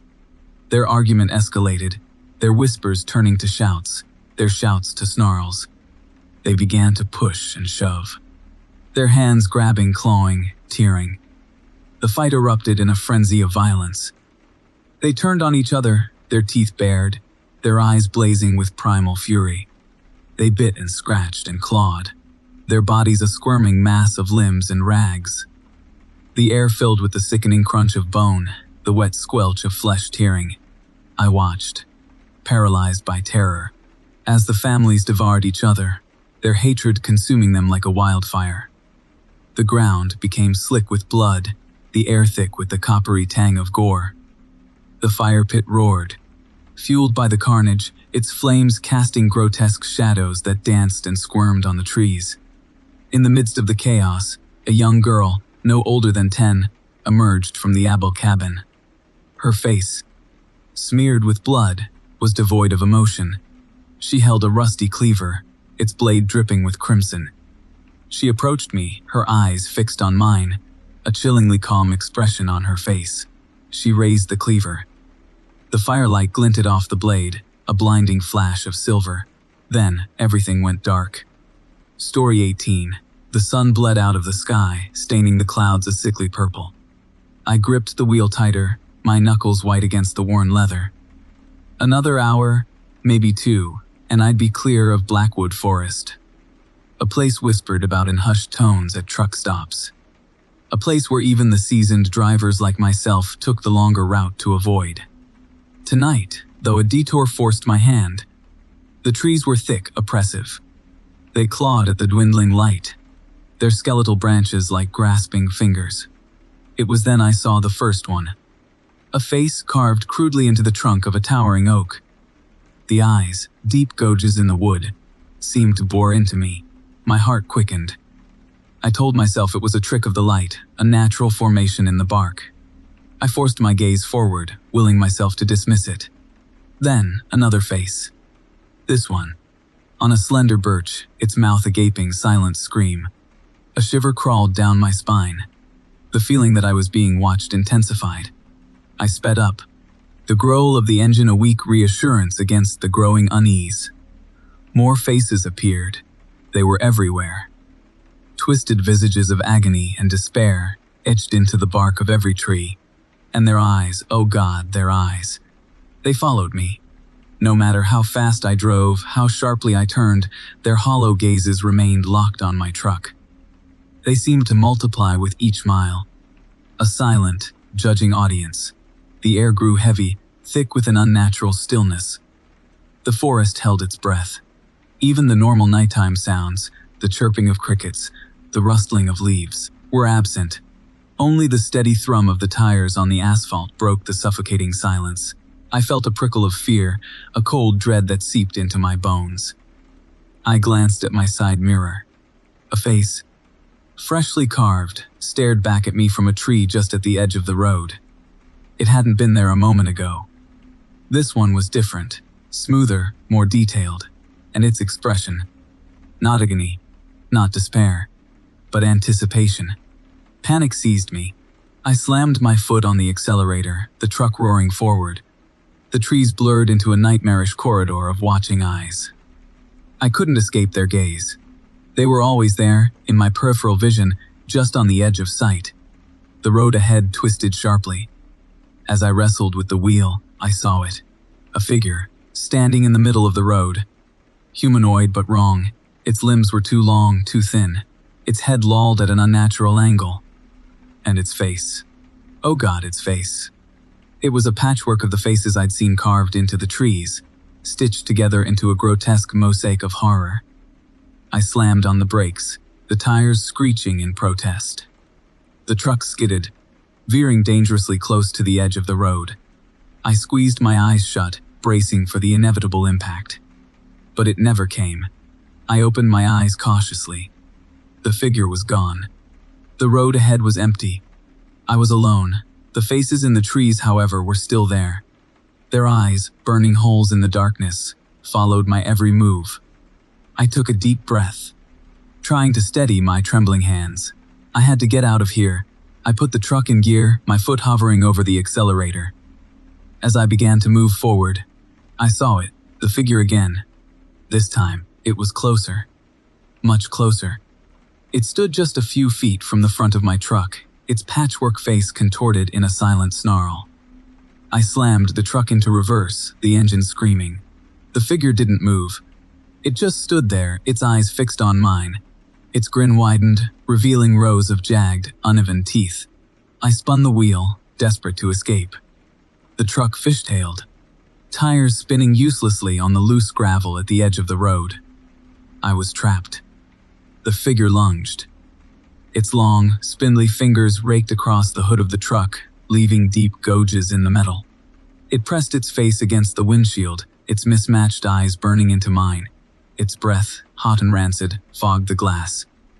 I screamed, a raw, primal sound of pure terror. The figure's grin widened further, its stitched, together mouth stretching impossibly wide. It reached out, its clawed hand passing through the windshield as if it wasn't even there. It grasped my throat, its grip tightening. My vision blurred. I gasped for air, my lungs burning. The faces in the trees seemed to swarm closer, their hollow eyes gleaming with a triumphant malice. The last thing I saw, before darkness consumed me, was the figure's patchwork face, inches from my own. Its grin, now a gaping maw of jagged teeth and rotting flesh, whispered a silent promise. I was home. I was part of the forest, and I would never leave. Story 19. The asphalt ribbon unfurled before me, endless and black under a bruised, violet sky. Twilight was bleeding into night. The trees flanking the highway were skeletal claws, reaching, grasping. I was miles from anything resembling civilization, the kind of isolation that settles deep in your bones. A cold, creeping dread. Then I saw her. A flicker of white at the edge of the road, a pale shape against the deepening gloom. A hitchhiker. Stupid, I know. Picking up a hitchhiker out here. But something about her fragility, that smallness swallowed by the vastness of the landscape, tugged at me. I slowed the rig, the rumble of the tires a guttural growl in the stillness. She stepped forward into the hazy pool of my headlights. Young, maybe early 20s. Dressed in a white dress stained, tattered at the hem. Her hair dark as a raven's wing, plastered to her face, and her face, God, hers pale, almost translucent. Her eyes wide, dark pools reflecting the headlights' glare, seemed to swallow the light. No pupils, just a bottomless blackness. She didn't speak, just nodded a silent thanks as I opened the passenger door. As she climbed in, a chill, deeper than the autumn air, seeped into the cab. A cloying, metallic scent, like old blood and damp earth, filled my nostrils. The hairs on my arms stood on end. Thanks, she finally whispered, her voice a dry rustle, like leaves skittering across pavement. Been walking a long while. Where you headed? I asked, my voice a croak. The words felt thick, heavy in the suffocating air. Justice, she replied, her gaze fixed straight ahead. Those empty eyes seemed to bore into me, seeing something beyond my skin, into the very marrow of my bones. I swallowed hard. Justice, I echoed, unsure what to make of her answer. It hung in the air, a chilling promise. We drove in silence for a while, the only sound the hum of the engine and the whisper of the tires on the blacktop. The landscape outside was a blur of darkness punctuated by the occasional ghostly flicker of a distant farmhouse light. Then, she spoke again, her voice still that dry rustle. He buried me in the woods, she said, her tone flat, devoid of emotion. Under the oak tree with the broken branch. He thought no one would find me. My grip tightened on the steering wheel. Who? I asked, my heart beginning to pound against my ribs. She turned her head, those black eyes finally focusing on me. A shiver ran down my spine. The man in the blue truck, she said, her voice laced with a sudden, chilling intensity. The one who offered me a ride. A knot of dread twisted in my gut. A blue truck. My truck was blue. He promised to take me home, she continued, her voice growing louder, sharper. But he took me to the woods instead. My breath hitched in my throat. The metallic scent in the cab intensified, thick and suffocating. The temperature seemed to plummet, the air growing heavy, oppressive. She described the woods, the broken branch, the way he had dragged her body from the truck, the shallow grave he had dug. Her words painted a gruesome picture, a horrifying tableau of violence and despair. Each detail, precise and vivid, etched itself onto my mind, a grotesque, indelible image. "I want justice," she repeated, her voice now a guttural snarl, the sound inhuman, feral. "I want him to pay." I could feel her gaze burning into me, the intensity of her stare almost physical. My heart hammered against my ribs, a frantic bird trapped in a cage. My hands were slick with sweat, my grip on the steering wheel faltering. "He wore a ring," she continued, her voice dropping to a low, menacing whisper. "A silver ring with a turquoise stone, on his left hand." I glanced down at my left hand. A silver ring with a turquoise stone, a gift from my wife. Terror, raw and primal, flooded through me, paralyzing me with its icy grip. I knew, with a chilling certainty, that I was the man she was looking for. I was the man in the blue truck. She raised her hand, her fingers long and skeletal, and touched my cheek. Her touch was like ice, burning cold. "Do you remember me now?" she whispered, her breath a cold gust against my ear. Her face was inches from mine, her eyes, those bottomless black pits, staring into my soul. Her features were contorting, twisting into something grotesque, inhuman. Her mouth stretched into a wide, ghastly grin, revealing rows of sharp, pointed teeth. I screamed, a primal shriek of terror that tore through the silence of the night. I slammed on the brakes, the truck screeching to a halt, the tires protesting against the sudden stop. The hitchhiker was gone, vanished. The cab was empty. The only evidence of her presence the lingering metallic scent, and the bone, chilling cold that clung to the air. I stumbled out of the truck, gasping for breath, my legs trembling beneath me. I looked around wildly, my eyes darting from tree to tree, searching for any sign of her.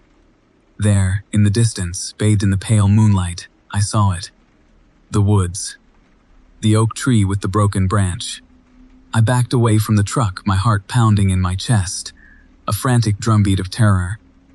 I turned and ran, fleeing into the darkness, the chilling whisper of her voice echoing in my ears. "Justice," she had said. And now, I knew justice was coming for me. Story 20. The Pennsylvania Turnpike stretched before me, a ribbon of asphalt unwinding into the inky blackness. The cab of my rig was my world.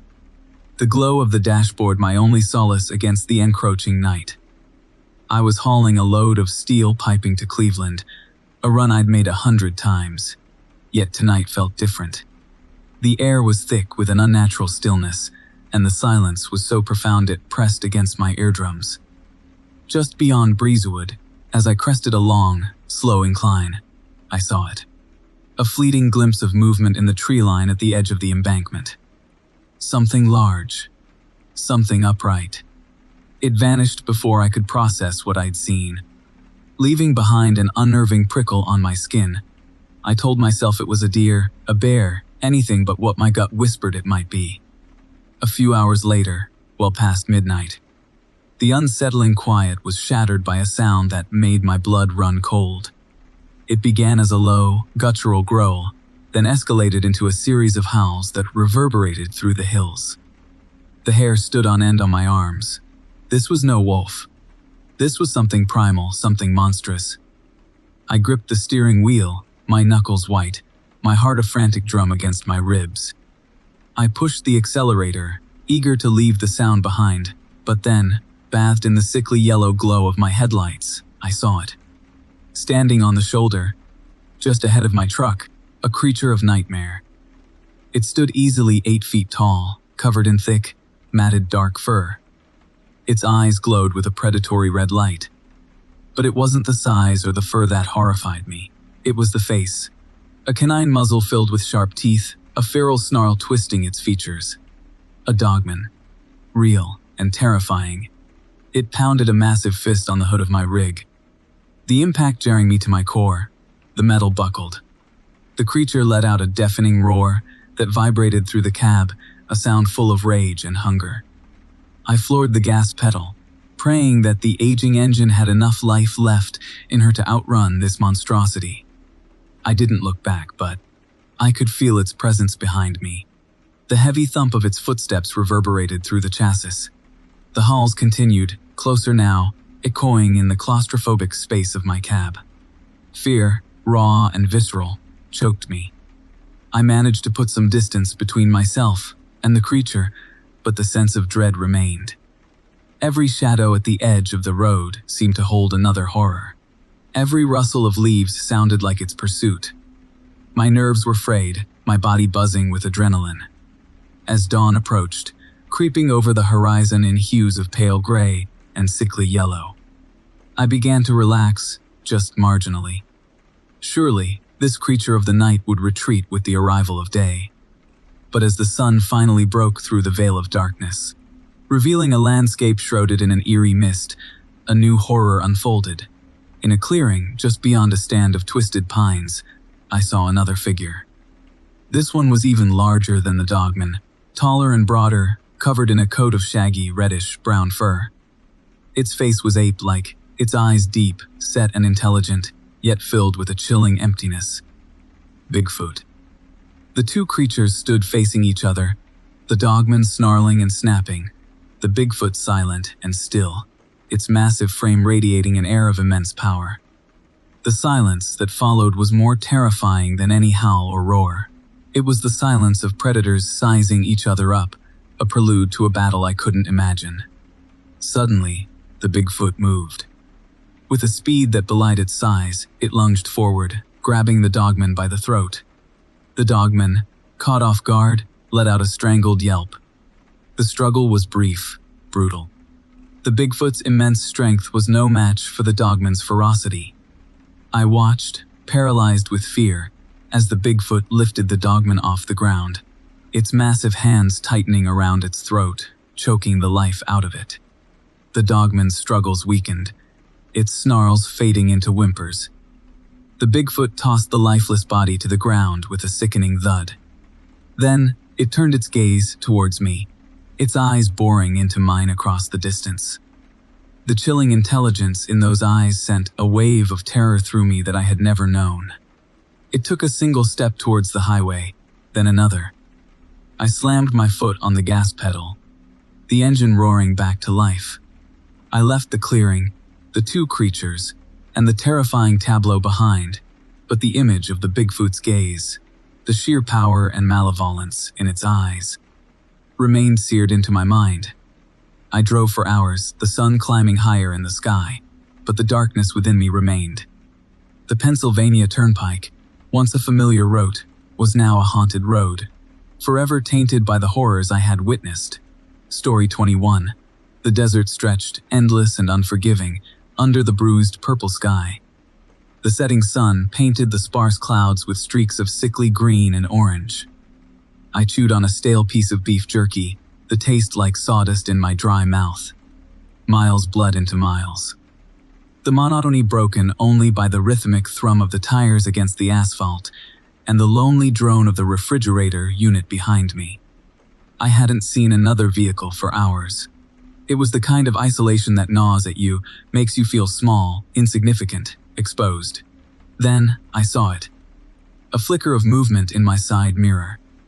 At first, I dismissed it as a trick of the light, a mirage in the shimmering heat haze rising from the asphalt. But it persisted. A dark, loping shape, gaining on me with an unnatural speed. My heart hammered against my ribs. I gripped the steering wheel tighter, squinting to make out what exactly I was seeing. It was big, too big to be a wolf.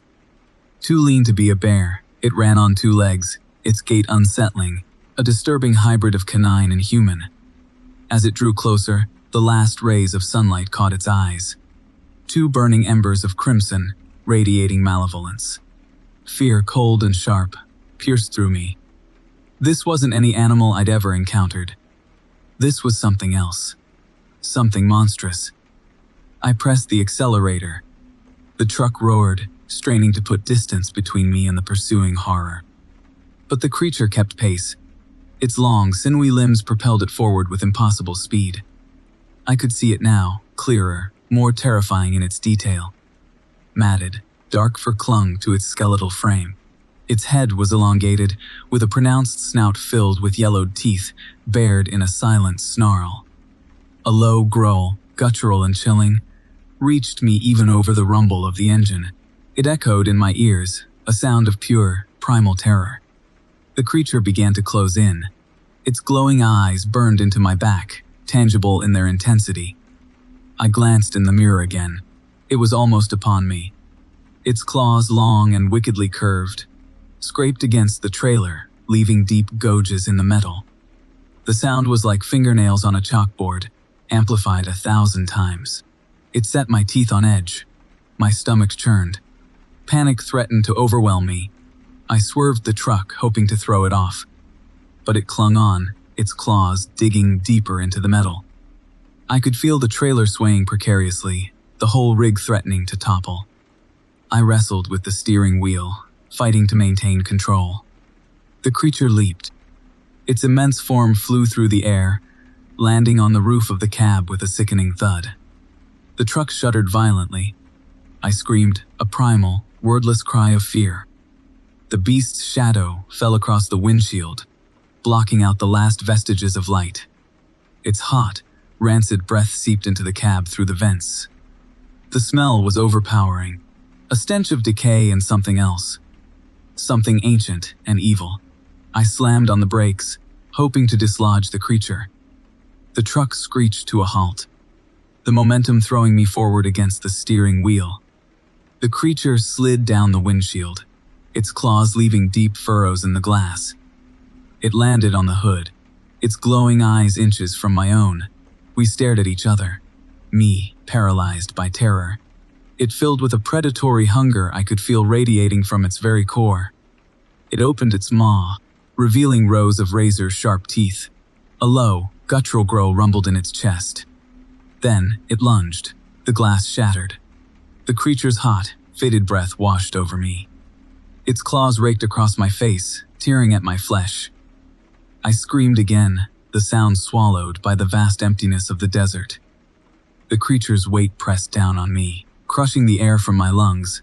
Its teeth sank into my shoulder, a searing, agonizing pain. I thrashed, futilely trying to fight it off. But it was too strong, too powerful. Its grip tightened. The world began to fade. The last thing I saw were those burning red eyes, filled with a triumphant, malevolent glee. The last thing I felt was the creature's hot, rancid breath on my face. The taste of blood, my own blood, filling my mouth. Then, darkness, a vast, consuming darkness, and silence. Story 22. The pines clawed at the bruised, twilight sky. Their gnarled branches twisted like skeletal fingers, reaching for the cab of my rig. I was hauling a load of housing units, a double wide destined for some unsuspecting family in a town I'd never heard of. A town tucked so far into the backwoods of Oregon, the GPS had sputtered and died a mile back. The paper map, brittle with age, indicated a logging road, barely more than a dirt track, snaking off the main highway. This was it, supposedly. But now something was wrong. Very wrong. My headlights, two feeble cones in the encroaching darkness, illuminated a wall of fur, a wall of muscle, a wall that breathed. It stood in the middle of the track, a hulking silhouette that towered over my 18-wheeler. Even hunched, it must have been 12 feet tall. Bigfoot. No question. My heart thrummed a frantic rhythm against my ribs. I slammed on the brakes, the rig groaning in protest. The air hissed, a sharp, metallic shriek in the oppressive quiet. I gripped the steering wheel, knuckles bone white. Every cell in my body screaming for flight. The creature didn't move. It just stood there, a monolithic guardian of the gloom. The pungent aroma of wet earth and something else, something feral and rank, wafted through the cracked window. The hair on my arms stood on end. I could hear my own ragged breath echoing in the small space of the cab. Slowly, cautiously, I tapped the horn. A short, sharp blast. The sound seemed to be swallowed by the woods. The creature shifted, its massive head turning in my direction. Twin points of reflected light, like embers burning in the shadows, fixed on me, eyes. Intelligent, malevolent eyes. I froze, paralyzed by a primal fear I'd never known existed. Another shift, and the creature raised a massive, hairy arm. It pointed, a long, gnarled finger directing me back the way I'd come. A clear warning. Turn around. Leave. My mind raced. I was trapped. The logging road was too narrow to turn around. Backing up for miles in the dark was impossible. I was at the mercy of this thing. Then, I saw it. Movement in the trees behind the creature. A flicker of something pale, something small. A child. A human child, hiding amongst the pines. It was peeking out, its eyes wide with terror. The Bigfoot, this behemoth of the forest, wasn't blocking my path. It was protecting something. Protecting the child. A horrifying realization dawned. This wasn't its child. The child made a small, whimpering sound. The Bigfoot turned its head, its gaze momentarily softened. It glanced back at me, the warning in its eyes now laced with a plea. Stay away. Don't come closer. I understood. This wasn't aggression, it was desperation. This creature, this monster in the eyes of so many, was just a parent, protecting its young. A young it had stolen. I sat there, frozen in the grip of a terrifying dilemma. Do I challenge this creature? Do I risk my life to try and save the child? Or do I obey its silent command and leave the child to an unknown fate? My gut twisted. Either choice felt like a betrayal. Suddenly, the child stumbled out of the trees. It ran, a blur of white against the dark foliage, straight towards my truck. The Bigfoot roared, a sound that ripped through the night, a sound that made the very air vibrate. It lunged forward, its massive hand outstretched to grab the fleeing child. In that split second, I made my decision. I hit the gas. The engine roared to life, the tires spitting gravel as the rig surged forward. I aimed directly at the creature, the horn blaring a defiant challenge. The Bigfoot, caught off guard, stumbled back, its eyes wide with surprise.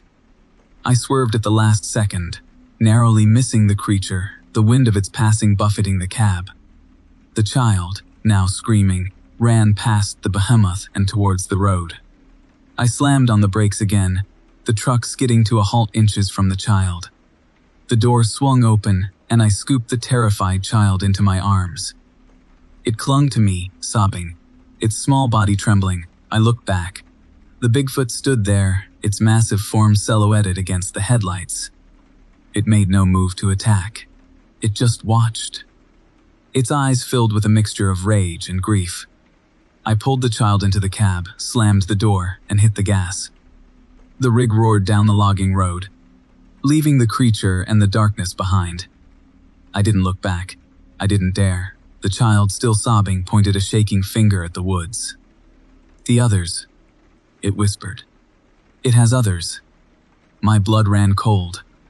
I pressed the accelerator harder, the engine screaming in protest, desperate to escape the horrors of that road, desperate to outrun the haunting image of the grieving giant, desperate to forget the chilling whisper of the child in my arms. Story 23. The sun, a bruised plum in the bruised purple twilight, bled across the horizon. I needed firewood. The chill in October air, sharp as broken glass, had already wormed its way into the cab of my rig. I pulled over near a thick patch of woods, the trees clawing at the last sliver of daylight. An unsettling silence, heavy and pregnant with something unseen, pressed against me. My gut churned. I told myself it was just the grazy burger I'd devoured a few hours earlier. The woods were dense, a tapestry of shadows woven tight. The air, thick with the loamy scent of decay, clung to me like a shroud. Snapping twigs under my boots echoed unnaturally loud in the suffocating quiet. Deeper I ventured, searching for deadfall. The trees grew taller, their gnarled branches intertwining overhead, blocking out what little light remained. A strange feeling crawled up my spine. It wasn't fear, not yet. It was more a primal unease, a sense of being watched, observed, measured. Then, I saw it. A clearing bathed in an unnatural, ethereal glow. In the center sat a crude structure, more animal den than human dwelling, constructed of branches, mud, and bones. Large bones. Too large to be deer. Too large to be anything I'd ever seen in these woods before. A wave of nausea rolled over me. The Grazy Burger was no longer to blame. The glow, I realized, emanated from within the structure. A flickering orange light, like a dying campfire, pulsed through the gaps between the bones. A low growl, guttural and chilling, vibrated from the earth itself. My heart pounded against my ribs, a frantic bird trapped in a cage. I wanted to run, to turn and flee back to the relative safety of my truck, but a morbid curiosity, a horrifying fascination, held me rooted to the spot. A figure emerged from the den. Tall, impossibly tall, it stood on 2 legs. But the head, oh God, the head. Canine. A wolf's head, but massive, grotesque, perched atop a hulking humanoid frame. Its eyes, glowing embers in the dim light, fixed on me. The growl intensified, a rumbling threat in the quiet woods. It was a dogman, a creature of nightmares made real. And then, another figure. Smaller, but with the same terrifying features. A female. I guessed, her eyes just as predatory, her snarl just as menacing. Then, another. And another. Pups. A whole family of them. They emerged from the den, their movements fluid and unsettling. Their gazes never leaving me. I was surrounded, trapped. The largest dogman, the male I assumed to be the alpha, took a step towards me. Its lips curled back, revealing rows of yellowed teeth, sharp as daggers. The stench of carrion rolled off it in waves, thick and suffocating. I stumbled back, my boots catching on a root. I fell, landing hard on the forest floor. The air knocked from my lungs. The alpha let out a high-pitched howl, a sound that tore through the night, a sound that spoke of hunger, of savagery, of a hunt about to begin. The pups yipped and snarled, circling me like wolves around a downed elk. The female, her eyes blazing with a terrifying maternal protectiveness, positioned herself between me and the den, guarding her offspring. I scrambled to my feet, adrenaline surging through my veins. I had to get away. I had to escape. I turned and ran, blindly, desperately, through the trees. Branches whipped at my face, thorns tore at my clothes. But I didn't stop. I couldn't stop. The howls of the dogmen echoed behind me, growing closer, closer. I could hear their heavy footfalls pounding the earth, gaining on me. The snapping of twigs, the rustling of leaves, the guttural growls. They were closing in. I tripped again, this time over a fallen log. I hit the ground hard, my head cracking against a rock. The world swam in a dizzying haze of pain and terror. I looked up. The alpha stood over me, its shadow falling over me like a shroud, its eyes, glowing embers in the darkness, burned into mine. Its jaws opened, revealing those terrifying teeth. The stench of carrion filled my nostrils. Overpowering, nauseating, this was it, the end. The alpha lowered its head, its hot breath ghosting across my face. A low growl rumbled in its chest, then it lunged. Its jaws clamped down on my arm, the teeth sinking deep into my flesh. A searing, agonizing pain ripped through me. I screamed, a primal, desperate cry lost in the vastness of the night. The pups swarmed around me, their eager yips and snarls a terrifying chorus of impending doom. The female watched, her eyes cold, calculating, satisfied. I closed my eyes, surrendering to the inevitable. The forest, once silent, now echoed with the sounds of my demise, a feast for the dogman family. The bruised plum sun dipped below the horizon, plunging the world into darkness. My world, at least. Story 24. The pines clawed at the inky sky. Their skeletal branches, twisted and gnarled, seemed to reach out to the cab of my rig like bony fingers. I gripped the wheel, the vinyl slick with a nervous sweat. The heater blasted, struggling against the November chill that seeped through the insulated walls. Somewhere outside, an owl hooted, a mournful sound that echoed through the vast emptiness. I was hauling a load of prefabricated sheds to some godforsaken town upstate, a place I couldn't even pronounce. It was a long haul, a lonely haul, and I was pushing it to make my deadline. I should have stopped hours ago, found a motel, A truck stop, anything but this desolate stretch of highway. But the lure of the bonus, the promise of a few extra bucks, kept my foot pressed on the accelerator. Then I heard it, a high, keening wail that sliced through the night. It sounded like a woman in terrible distress. My gut twisted. It was a raw, primal sound filled with a palpable terror. I pulled over to the shoulder, the gravel crunching beneath my tires. The wail continued, a little closer now, laced with desperate sobs. I grabbed my flashlight, its beam cutting through the darkness. I hesitated. Years of trucking had taught me caution, had instilled a healthy fear of the unknown. But that cry, I couldn't ignore it. I opened the door, the cold air rushing in, biting at my skin. "Hello," I called out, my voice shaky. "Is anyone there?" The crying stopped. An unnerving silence descended, broken only by the whispering pines. I swept the beam back and forth, illuminating the dense undergrowth.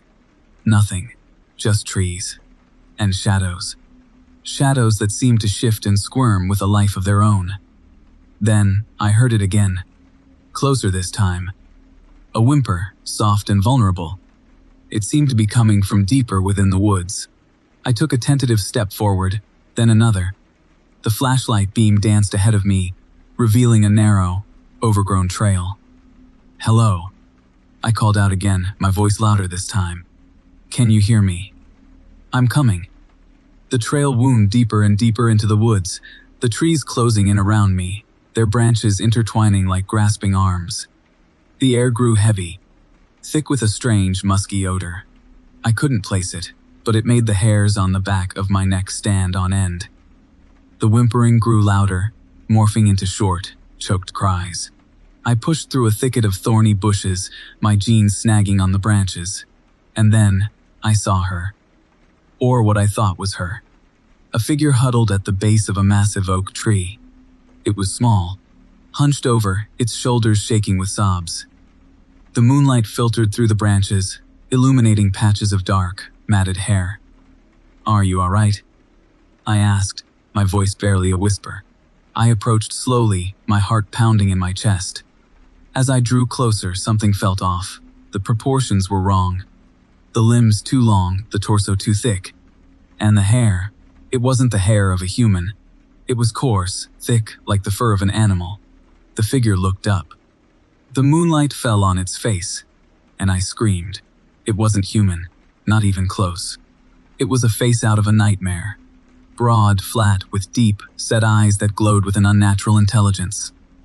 Its mouth was wide, filled with rows of sharp, yellowed teeth. And its cry, the cry that had lured me into the woods, was no longer a cry of distress. It was a guttural growl, a sound of pure, unadulterated malice. It rose to its full height, towering over me. It was easily 8 feet tall, its massive frame covered in thick, dark fur. Its long arms ended in hands with thick, curved claws. The smell, that musky odor, intensified. It was the smell of damp earth, of decaying leaves, and something else, something feral and predatory. The creature lunged.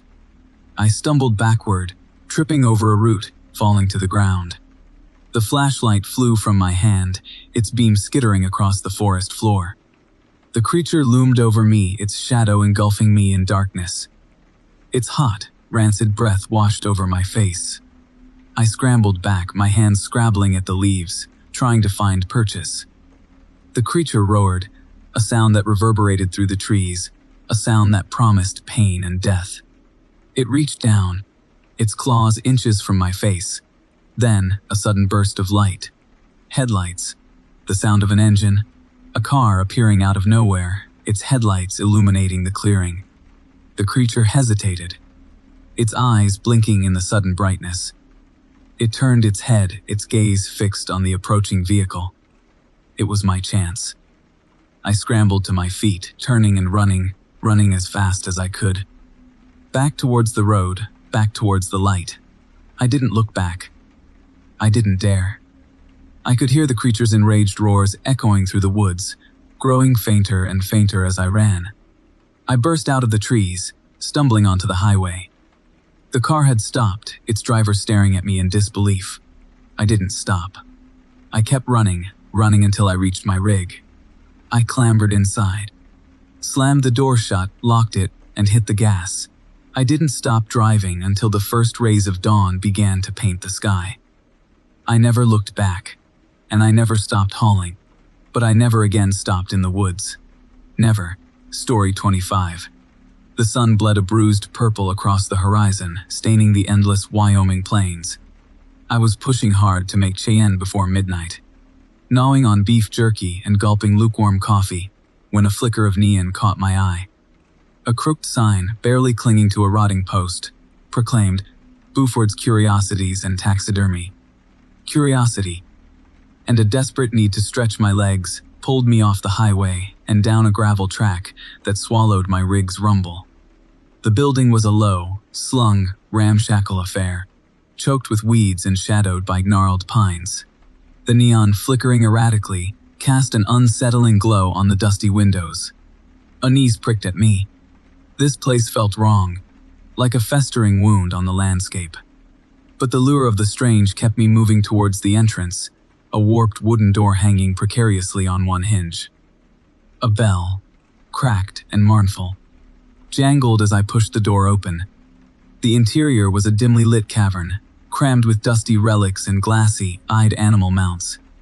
The air was thick with the cloying scent of formaldehyde and something else, something ancient and earthy, like damp fur and decay. My skin crawled. I felt watched. Observe. Buford, a gaunt man with eyes like chips of flint and a smile that didn't quite reach them, emerged from the shadows. He greeted me with a slow, drawling voice that seemed to scrape against the silence. "Evening, traveler. Come to admire my collection." I nodded dumbly, my gaze snagged by a hulking shape in the back of the room. It was draped in a sheet, the outline hinting at something massive.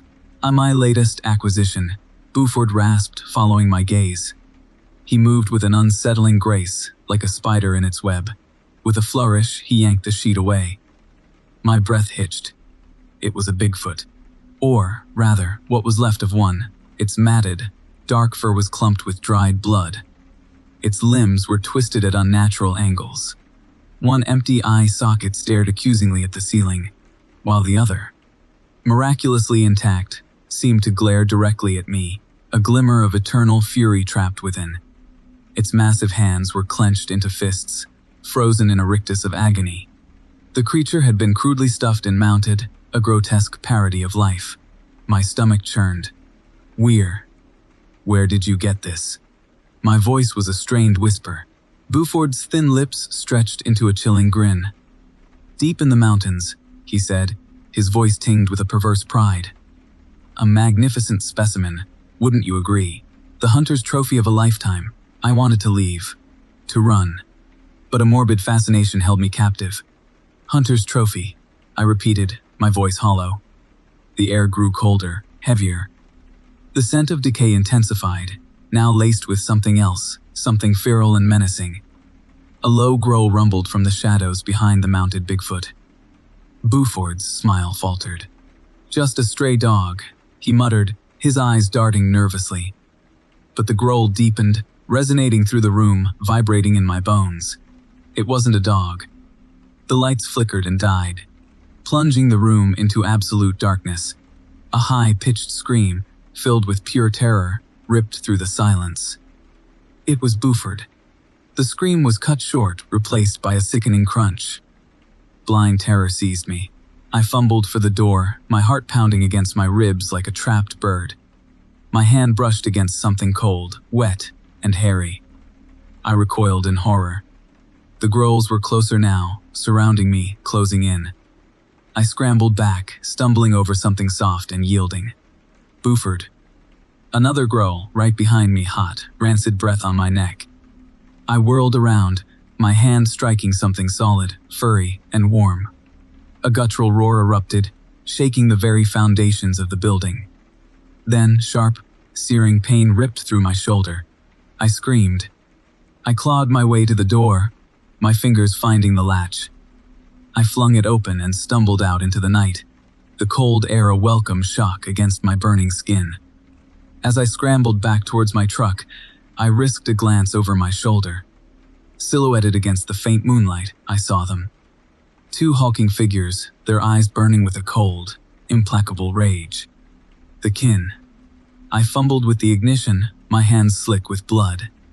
The engine roared to life, and I floored it, tires spitting gravel as I tore away from the cursed shop. The terrifying image of the mangled Bigfoot and its vengeful kin seared into my memory. I didn't stop driving until dawn, the fear clinging to me like a second skin. A chilling reminder of the hunter's trophy and the terrible price he paid. Story 26. The chrome diner gleamed a greasy beacon in the twilight gloom.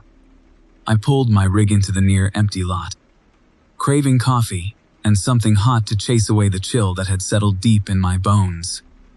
Inside, the air hung thick with the smell of frying bacon and stale cigarettes. A lone waitress, her face etched with weariness, poured me a cup, the dark liquid splashing against the thick ceramic. She didn't speak, didn't even meet my eyes, just slid a menu across the counter, her hand trembling slightly. I ordered eggs and sausage, trying to ignore the unease that had prickled at me since I'd crossed the state line. This stretch of highway, I-84 East, had a reputation. Truckers whispered about it. Disappearances, strange sightings, unexplained accidents. I'd always dismissed it as folklore, the kind of ghost stories that thrive in the long, lonely hours behind the wheel. But tonight, the silence felt different. Heavier, charged. As I ate, a news report flickered on the small television mounted above the counter. A grainy image of a burned, out car filled the screen. The reporter, her voice tight with emotion, spoke of another unsolved case. Another vehicle found abandoned near the highway. No sign of the driver. The waitress, clearing a nearby table, muttered something under her breath. "They never learn," she said, her voice raspy, barely audible. "This road takes what it wants." I finished my meal, paid and headed back to my truck. The sky was beginning to lighten, a pale, sickly yellow bleeding across the horizon. The parking lot, still mostly deserted, felt vast and unsettling. As I climbed into the cab, I saw it, a small porcelain doll, lying on the passenger seat. Its eyes, painted a disturbing shade of blue, seemed to stare directly at me. I felt a jolt of pure, unadulterated terror. I knew, with a sickening certainty, that I hadn't left it there. I snatched the doll, flung it out the open door, and slammed my foot on the gas pedal. I drove for hours, the image of those blue eyes burned into my mind. Every shadow seemed to hold a threat. Every rustle of leaves in the trees lining the highway sounded like footsteps. The sun climbed higher, but it offered no warmth, no comfort. The fear clung to me, a cold, clammy presence. At a rest stop, hours later, I tried to compose myself. I splashed water on my face, stared at my reflection in the grimy bathroom mirror. I looked haggard, haunted, but I saw nothing else. Nothing out of the ordinary. I told myself it was just a prank, a cruel joke played by some local kids. But the dread remained, a knot tightening in my stomach. As dusk began to settle, I found myself driving through a dense forest. The trees pressed close to the highway, their branches intertwining overhead, creating a tunnel of darkness. The air grew colder, the silence deeper, and then I saw them. Figures, standing at the edge of the woods. Tall, slender shapes, barely visible in the fading light. They didn't move. They just watched. Their stillness was more terrifying than any sudden movement could have been. I gripped the steering wheel, my knuckles white, my heart pounding against my ribs. I pressed harder on the accelerator, trying to outrun the fear, the figures, the growing sense of unease that threatened to overwhelm me. But they remained, always at the periphery of my vision, silent, watchful. Miles later, the forest thinned. The figures disappeared. I pulled over to the side of the road, gasping for breath. I needed to stop. I needed to rest. I couldn't drive another mile in this state. I leaned back in my seat, closing my eyes, trying to calm the frantic beating of my heart. When I opened them, it was there again, the doll. Sitting on the dashboard, its blue eyes staring. accusing. A wave of nausea washed over me. I grabbed the doll, intending to throw it out the window again, but my hand froze. Something was different in its eyes. They seemed to glow, faintly, with an unnatural light. And its mouth, it was moving, silently forming words. I stared, transfixed, unable to look away. The doll's lips moved faster, the words becoming clearer, more distinct. A whisper, cold and sharp as broken glass, filled the cab. "You can't leave," it hissed. "This road takes what it wants. And it wants you." Suddenly, the truck's headlights flickered, then died. The engine sputtered, then fell silent. I was plunged into darkness, the only sound the chilling whisper of the doll. Outside, figures began to emerge from the surrounding woods. The same tall, slender shapes I'd seen earlier. They moved slowly, deliberately, closing in on the truck. Their faces were hidden in shadow, but I could feel their eyes on me. Cold. Empty. Hungry. I reached for the door handle, but it wouldn't budge. I was trapped. The figures were almost upon me. Their hands, skeletal and pale, reached for the windows. The doll's whispers grew louder, filling the cab with its chilling pronouncements. "You're ours now," it hissed, its blue eyes burning with a malevolent light. "You belong to the road." The figures swarmed the truck, their hands breaking through the glass, reaching, grasping. The last thing I saw, before the darkness consumed me, were those blue eyes, staring, triumphant. Story 27. Loneliness. That's the trucker's curse. Miles blurring into an endless asphalt ribbon, the only company the hum of the tires and the intermittent chatter of dispatch. I was hauling a load of prefabricated housing units from Texas to Oregon, a long, desolate stretch even by my standards. Somewhere in Nevada, a blizzard hit.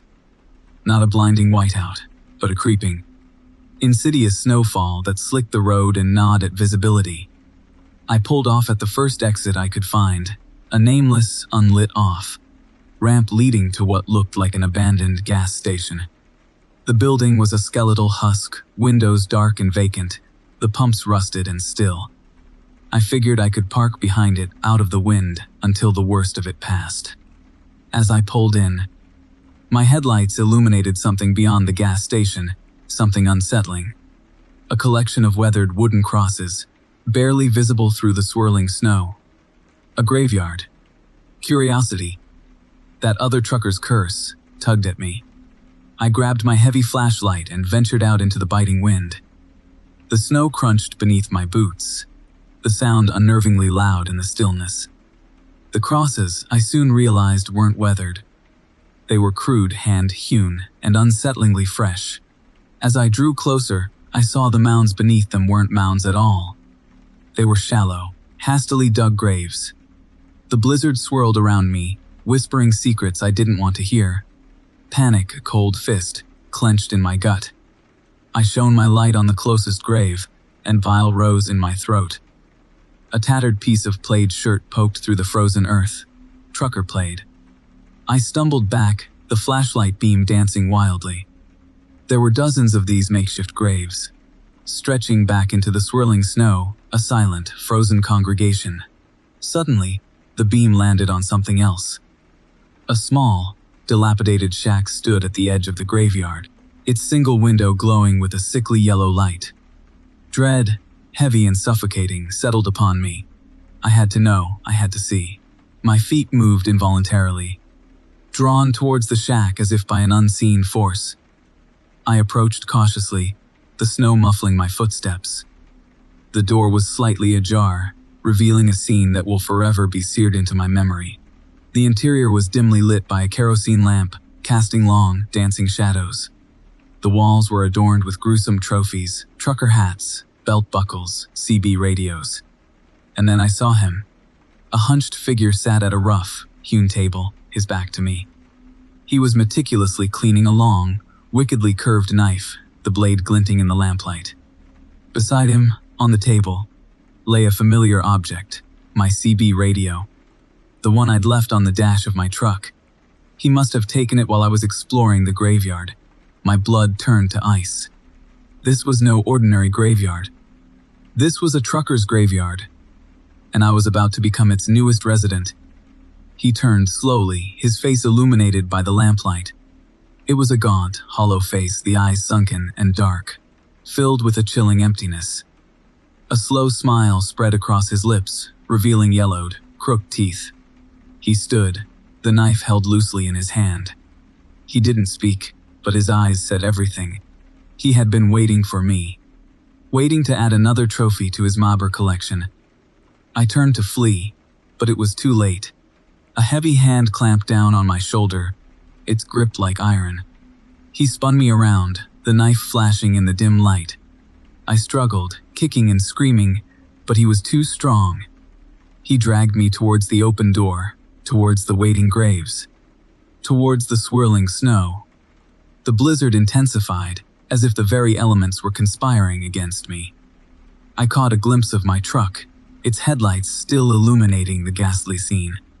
It was a beacon of hope, a reminder of the life I was about to lose. He pushed me to my knees, the cold, frozen earth biting into my skin. I looked up at him, my eyes pleading, my voice hoarse from screaming. He raised the knife, the blade catching the lamplight, a sliver of death against the backdrop of the swirling snow. This was it. The end of the road. My final destination, the trucker's graveyard. He brought the knife down. Story 28. The desert stretched before me, a desolate expanse of cracked earth and withered scrub. It swallowed the horizon whole, the setting sun painting the sky in bruised hues of purple and blood orange. I was hauling a load of prefabricated housing units, their sterile white sides gleaming unnaturally in the fading light. It was a long, lonely stretch of highway, the kind that makes a man crave company, even the wrong kind. And then, there she was. A figure, small and slight, standing by the side of the road. A woman, her thumb outstretched, a splash of vibrant crimson against the dusty landscape. I hesitated. My gut churned, a sour knot of unease. Picking up hitchhikers, especially this far out, wasn't exactly smart. But the loneliness, it gnawed at me, a hungry beast. And the woman, she looked so vulnerable, so desperately in need of a ride. Against my better judgment, I slowed, the air brakes sighing, a mournful sound in the vast emptiness. She climbed in, her movements stiff, almost jerky. Her face was pale, framed by dark, stringy hair. She didn't speak, just offered a small, unsettling smile. Her eyes, large and hollow, seemed to swallow the light. They held a chilling depth, a vacant stare that made the hair on my arms stand on end. The silence in the cab was heavy, oppressive. I tried to make small talk, asking her where she was headed. She didn't respond, just continued to stare, her eyes fixed on something unseen in the distance. The miles ticked by, each one heavier than the last. The setting sun bled into the horizon, painting the sky in shades of deep violet and sickly green. The silence in the cab became suffocating, punctuated only by the low hum of the engine and the rhythmic thud of the tires on the asphalt. And then I glanced over. The seat beside me was empty.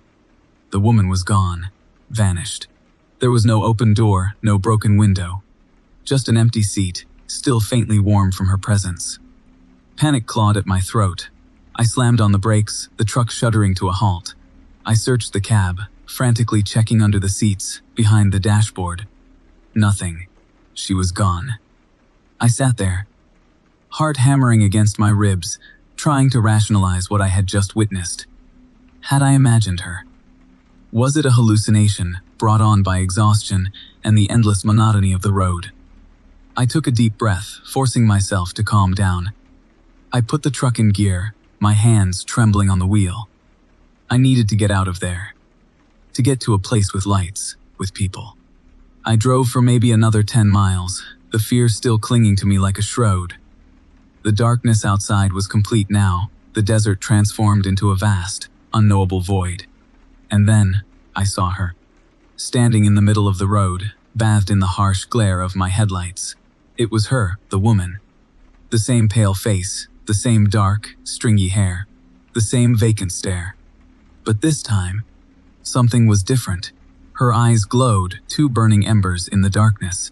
And her smile, it was wider now, stretching almost impossibly across her face. It was a grotesque, predatory smile that sent shivers of pure terror down my spine. She beckoned me closer, her arm outstretched, her finger pointing towards something in the distance. I slammed on the brakes again, the truck screeching in protest. I couldn't stop in time. I braced for impact, squeezing my eyes shut. But there was no impact, no collision, just the sudden, jarring silence of the truck at a standstill. I opened my eyes. The woman was gone. The road ahead was empty. But in the distance, I could see a faint, flickering light. It seemed to be coming from a small town, nestled in the foothills of the mountains. I hesitated, unsure of what to do. Part of me wanted to turn back, to flee the desert and its unsettling mysteries. But another part of me, a morbid curiosity, urged me forward. I needed to know what was out there, what the woman had been pointing at. I drove towards the light, the truck crawling along the deserted highway. As I got closer, I could see that the town was small, almost deserted. The buildings were dilapidated, their windows dark and empty. An eerie silence hung in the air, broken only by the occasional rustle of the wind through the dry brush. I drove through the town, the streetlights casting long, distorted shadows. And then, I saw it.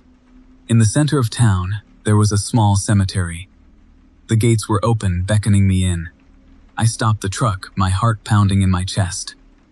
I knew, with a sickening certainty, that I had to go in. I walked through the gates, the silence of the cemetery pressing in on me. The tombstones loomed in the darkness, ghostly sentinels in the desolate landscape. And then, I saw her, standing by a freshly dug grave. The woman. She turned to face me, her eyes burning with an unholy light. Her smile was wider than ever, a gaping maw that revealed rows of sharp, pointed teeth. She reached out her hand, her fingers long and skeletal, and beckoned me closer. She opened her mouth to speak, and a voice, raspy and hollow, filled the air.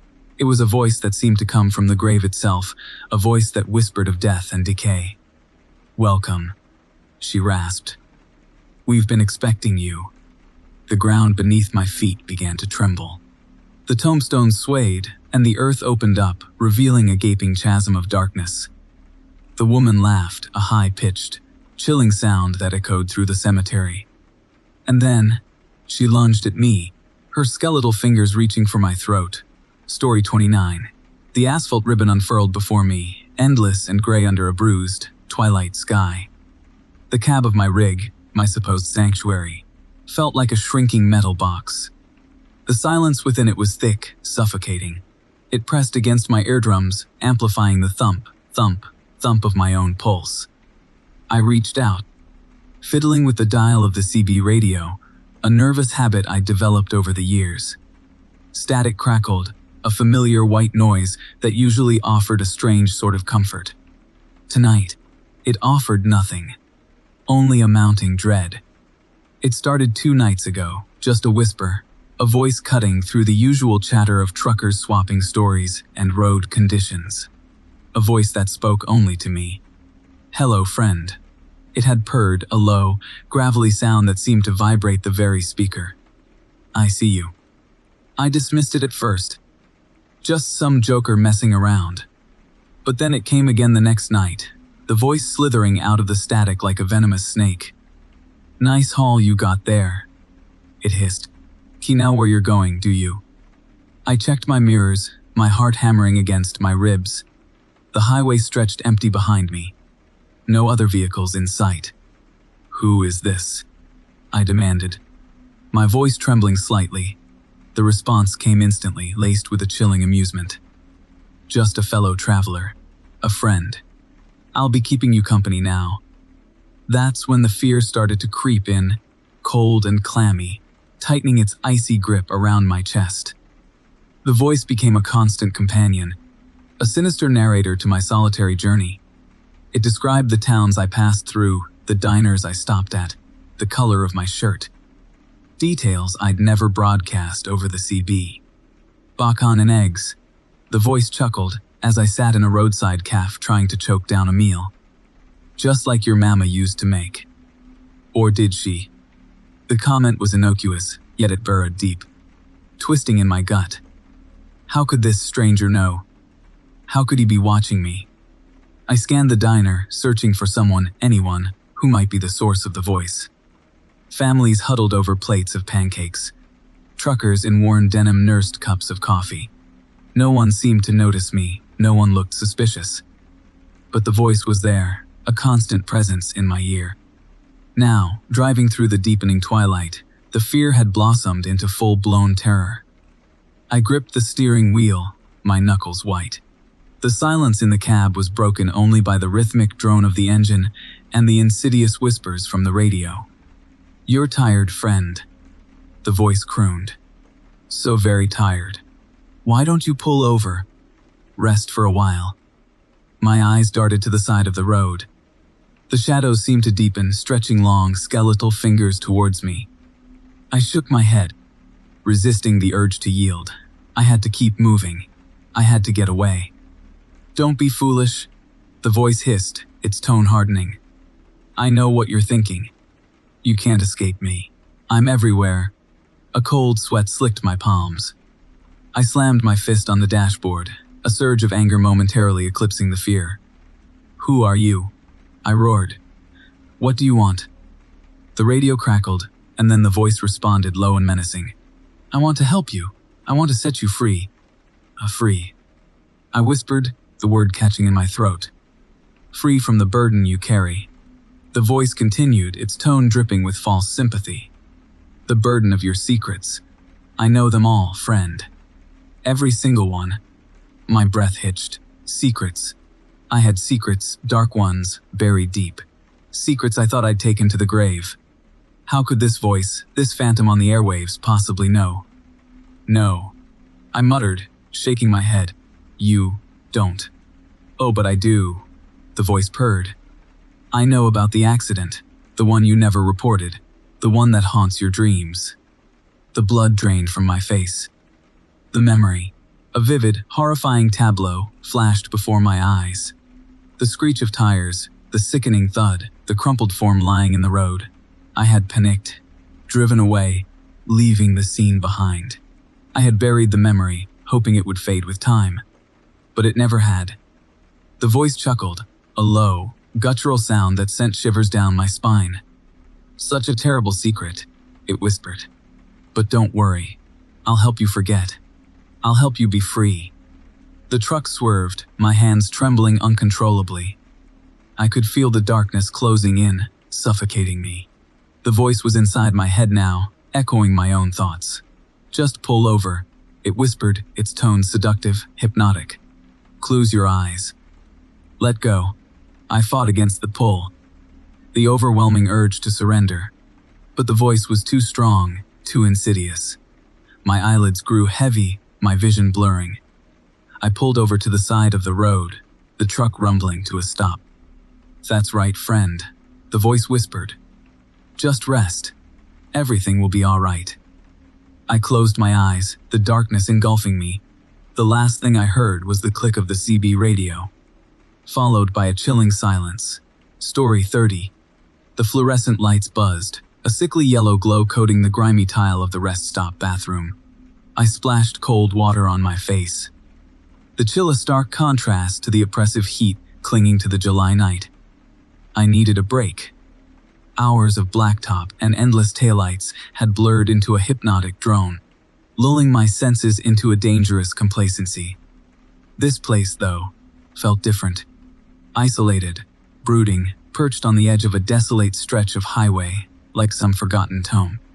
Back in the main area, the vending machines hummed, a mechanical chorus accompanying the unsettling silence. No other vehicles. No attendant. Just me, and the unsettling feeling that I wasn't alone. I glanced out the window, the darkness beyond pressing in like a suffocating blanket. I should leave, I thought. This place radiated a primal unease that crawled beneath my skin. As I turned to the door, a flicker of movement caught my eye. A shadow, distorted and elongated, stretching across the far wall. I froze, heart hammering against my ribs, straining to hear over the buzzing lights and humming machines. Silence. just the blood pounding in my ears. Then a soft, almost imperceptible click. I spun around, searching for the source of the sound. My eyes fell on the door. A heavy chain, thick as my wrist, now secured it shut, a padlock gleaming malevolently in the fluorescent light. Panic seized me, cold and sharp. I rattled the chain, the metal clinking against the door, a hollow, hopeless sound. Locked, trapped. Another click, this time closer. From the shadows near the vending machines, a figure emerged, slow and deliberate. Tall, gaunt, clad in dark clothing that absorbed the dim light. A mask, white and featureless, stared back at me, devoid of any humanity. An unsettling void where a face should be. In one hand, the figure held a gleaming, wickedly curved blade. My breath hitched in my throat. Terror, raw and visceral, flooded my veins. This was no ordinary rest stop. This was a hunting ground. And I was the prey. I backed away, stumbling over a discarded newspaper, the rustling paper loud in the suffocating silence. The figure didn't move, didn't speak. Just stood there, a silent, menacing presence, the masked face an impenetrable wall. My mind raced, desperately seeking an escape, a way out of this nightmare. But there was none. The windows were reinforced, the walls solid. I was trapped in a cage with a predator. The figure took a step forward, the blade glinting in the sickly light. I lunged for the bathroom, slamming the door shut, the flimsy lock a pathetic defense against the horror on the other side. I scrambled for something, anything, to use as a weapon. A broken mop handle, a rusty pipe. My fingers closed around a heavy ceramic soap dispenser. Small, but better than nothing. The door rattled, the lock protesting under the strain. I braced myself. Every muscle tense, every nerve screaming. The door burst open, the masked figure looming in the doorway, the blade raised. I swung the soap dispenser, a desperate, futile act of defiance. It connected with the mask, a sickening thud, but the figure didn't falter. The blade flashed, a searing pain ripping through my arm. I cried out, stumbling back. The soap dispenser clattering to the floor. Blood, hot and sticky, flowed freely. The figure advanced, slow, deliberate, savoring the hunt. I pressed myself against the wall. Eyes locked on the masked face, the abyss staring back. Another click. This one different. A mechanical whirring sound filled the small room, growing louder, more insistent. I looked down, then at the floor beneath my feet. A grid of metal bars, barely visible beneath the grime, was slowly rising, separating me from the masked figure. The whirring intensified, the bars rising higher, forming a cage around me. The masked figure stood outside the bars, watching silent, the blade still dripping. The floor beneath my feet began to tilt, slowly at first, then faster, steeper. I slid, scrabbling for purchase, but there was nothing to hold on to. The bars were slick with some oily substance. I slid down, into the darkness below, the masked figure receding above. The last thing I saw that blank, white mask, a silent, terrifying sentinel. The floor continued to tilt, steeper and steeper, until I was plummeting into the black abyss. The whirring stopped. Silence descended, heavy and absolute. Only the sound of my own ragged breathing and the distant, echoing clang of metal on metal as another set of bars rose, sealing my fate. Story 31. The asphalt blurred beneath me, a slick, black tongue lapping at my tires. The miles melted away, marked only by the rhythmic thump of the 18-wheeler's massive heart. I was hauling a load of housing units, awkward, bulky things, destined for some faceless suburb. My name is Dale, and I was 3 days into a week-long haul, the kind that bleeds into one long, monotonous blur. Then it started. A low, pulsing hum on the radio beneath the twang of the late-night country station. It wasn't music, more like a vibration, a thrumming that seemed to crawl into my skull, settling behind my eyes. I tried to change the station, but my hand felt heavy, unresponsive. The humming intensified, weaving itself into the music, a hypnotic drone. A voice, smooth and oily, began to speak. It didn't interrupt the song, it simply layered itself over it, an insidious whisper weaving its way into my consciousness. "You are tired, Dale," the voice purred. "So very tired. Your eyelids are heavy. Your thoughts are slow. You need to rest, Dale." Rest. I blinked, fighting against a sudden wave of exhaustion. The world outside the cab seemed to shimmer, the lines on the highway twisting into grotesque, squirming snakes. The voice continued, a soothing lullaby of dread. "There's a place to rest, Dale. Just off the next exit. A quiet place. A peaceful place. Turn off at the next exit, Dale. Rest." Duh. I knew I should resist. I knew something was terribly wrong. But the voice, that insidious whisper, held me captive. My limbs felt leaden, my mind clouded with a thick, suffocating fog. I couldn't think, couldn't reason. I could only obey. The exit sign appeared, a splash of green in the swirling darkness. Exit 44. I steered the truck towards the ramp, the heavy vehicle lumbering like a drugged beast. The world tilted, spun, and then settled into a dizzying, off-kilter perspective. The exit led to a narrow, unpaved road swallowed by a dense thicket of trees. Shadowy branches clawed at the truck's sides as I drove deeper into the suffocating darkness. The radio hummed, the voice whispered, a constant reassuring presence in the echoing silence. "Almost there, Dale. Just a little further. You're so close to rest." The road ended abruptly in a small, deserted clearing. In the center stood an old, dilapidated gas station, its windows boarded up, its paint peeling like sunburnt skin. An unsettling glow emanated from within, painting the grimy windows a sickly yellow. The air was thick with the metallic tang of blood, a scent that made my stomach churn. I pulled the truck to a stop, the engine sighing as if in relief. The voice on the radio fell silent, replaced by the static hiss of dead air. The humming, however, remained, a phantom vibration echoing in my skull. I opened the door, stepped out onto the uneven ground, and felt a sudden, chilling gust of wind whip around me, carrying with it whispers that seemed to come from the trees themselves. Whispers of pain, of terror, of death. The gas station door creaked open, spilling the sickly yellow light onto the clearing. A figure emerged, silhouetted against the glow, tall, thin, and impossibly still. It beckoned me forward, a slow, deliberate gesture. My legs moved without conscious command, carrying me towards the open door, towards the waiting figure. As I drew closer, I could make out its features.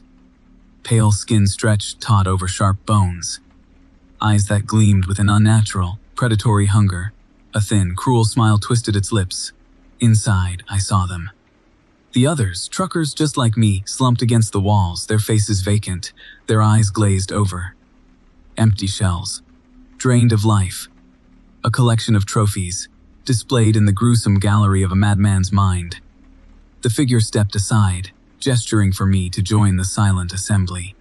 The humming in my head intensified, a crescendo of hypnotic control. I stumbled forward, my will broken, my mind a blank slate. Then, a flicker. A spark of defiance, ignited by the primal instinct for survival. A memory, sharp and clear, cut through the fog in my mind. My daughter's face, her bright, innocent smile. The thought of her, the love I held for her, shattered the hypnotic spell. The humming faltered, the figure's smile widened into a snarl of frustration. I saw a glint of metal in its hand, a wickedly curved blade.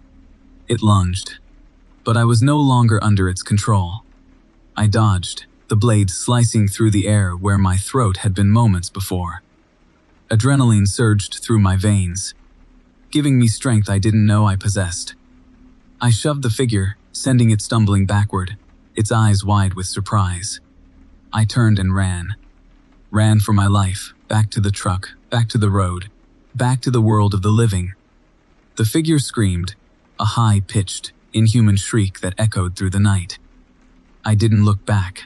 I couldn't. I fumbled with the keys, started the engine, and slammed the truck into reverse. The tires spun, spitting gravel, as I tore away from the clearing, leaving the gas station and its silent inhabitants behind. As I drove, the humming gradually faded, replaced by the steady drone of the engine. The highway stretched before me, a ribbon of asphalt leading back to reality. Back to my life. Back to my daughter. But the memory of that place, of that figure, of those empty eyes, would forever haunt the long, dark highways of my mind. Story 32. The fluorescent hum of the diner buzzed against my skull. It vibrated in my teeth, a sickening counterpoint to the greasy sizzle of bacon on the griddle. I hadn't slept in 32 hours. A double shift hauling frozen poultry from some nameless farm to a distribution center 6 states away. My eyes felt grainy, rimmed with a gritty fatigue. The coffee tasted like burnt rubber and despair. This diner was Starlight, was off the beaten track. Miles from the interstate, nestled between rolling farmland swallowed by shadows. I'd seen the sign, a faded, peeling depiction of a winking, anthropomorphic star holding a platter, and a desperate hunger had yanked me off the main road. Now, I regretted it. Deeply. The place was almost empty. Just me, a waitress with eyes that seemed too big for her face, and a solitary figure hunched in a booth by the window. He was utterly still, a statue draped in a dark, heavy coat, his face hidden by the brim of a fedora. The waitress shuffled over, her shoes squeaking on the linoleum like a rusty swing set. "Coffee, hon?" she asked, her voice a raspy whisper. "Yeah." I managed, my throat dry as dust. "And something to eat. Got any pie?" Her smile didn't reach her eyes. "Apple, that's all we got." Apple pie it was. As she retreated to the kitchen, I tried to shake off the unsettling stillness that clung to the diner like cobwebs. The only sound, apart from the hum and the distant sizzle, was the low, rhythmic tapping coming from the man in the booth. Tap, tap, tap, tap. It was a steady, unnerving beat against the formica tabletop. The pie arrived, a steaming wedge of something that vaguely resembled apple pie. The crust was pale and oddly smooth, the filling an unnatural shade of green. Still, I was hungry. I dug in. The taste was off. Not spoiled, exactly, but alien. Metallic, like licking a rusty coin. I pushed the plate away. Tap, tap, tap, tap. I glanced back at the figure in the booth. He hadn't moved. Not an inch. The tapping continued, a relentless metronome counting down to something I didn't want to know. The hair on the back of my neck prickled. "Everything all right, hon?" The waitress materialized beside me, her shadow looming over me like a shroud. I forced a smile. "Fine. Just tired." She nodded slowly, her eyes fixed on the booth. "He's been there a while," she murmured, more to herself than to me. "Since yesterday." "Yesterday?" I asked, a cold dread seeping into my bones. "Yep. Just sitting there. Tapping. Tap. Tap, tap." I couldn't take it anymore. The silence, the tapping, the unnerving stillness of the man in the booth. It was driving me insane. I stood up, tossing a few bills onto the counter. "Gotta go," I mumbled, heading for the door. As I reached for the handle, I heard it. A low, guttural chuckle coming from the booth. I froze. Slowly, I turned back. The man had finally moved. He was lifting his head, the brim of his fedora tilting upwards. The shadows still obscured his face, but I could see his mouth. Stretched into a wide, grotesque grin, his teeth were too long, too sharp, glinting in the dim light like shards of broken glass. And then I saw his eyes, empty, black, like two bottomless pits staring into my soul. He spoke, his voice a dry, rasping whisper that scraped against my eardrums like sandpaper. "Leaving so soon?" he asked. "We haven't even finished dessert," but he gestured towards the pie with a long, skeletal finger. On the surface, something moved. Something small. Something squirming. I squinted, my stomach churning. Maggots. Hundreds of them. Pulsating, wriggling, feasting on the pale, smooth filling. The man chuckled again, a low, rumbling sound that vibrated through the diner. He reached into his coat, withdrawing something long and thin. A bone. A human femur polished to a sickly sheen. He began to tap it against the table. Tap, tap, tap. The tapping grew faster. Louder, a frenzied percussion against the silence. The maggots in the pie squirmed faster, a seething mass of white against the unnatural green. The man's grin widened, stretching his mouth into an impossible, gaping maw. And then, he began to stand. I screamed. A raw, primal scream born of pure, unadulterated terror. I scrambled for the door, fumbling with the handle, my heart pounding like a drum against my ribs. The tapping grew louder, closer, a relentless pursuit. I yanked the door open and stumbled out into the night. The image of the man, the maggots, the bone, seared into my mind. I ran. I ran until my lungs burned and my legs cramped. I ran until the diner was nothing but a distant, flickering light in the rearview mirror. I ran, and I never looked back. But even now, years later, I can still hear the tapping, the relentless, unnerving tapping of a bone against formica. And I can still taste the metallic tang of that pie. The pie filled with maggots. The pie offered by a man with empty eyes and a smile full of teeth that were far too long, far too sharp. Story 33. The neon buzzed, a sickly green against the bruised purple of the morning sky. The Fly Diner. It hunched on the edge of the highway, low and greasy, like a predator waiting in the weeds. I was hauling a load of frozen peas from Sacramento to Boise, and the gnawing emptiness in my gut screamed for coffee and something. Anything. To soak up the bitter taste of another lonely night on the road. The sign out front boasted, world-famous meatloaf $2.99. That price in this economy. It seemed impossible. I pulled my rig into the gravel lot. Only 2 other vehicles, both battered pickups, occupied the spaces. The diner's windows were clouded with condensation, the interior obscured like a veiled secret. A tremor of unease, a prickle on the back of my neck, suggested I should just keep driving. But the hunger, the bone, deep weariness, won out. The bell above the door jingled discordantly as I entered.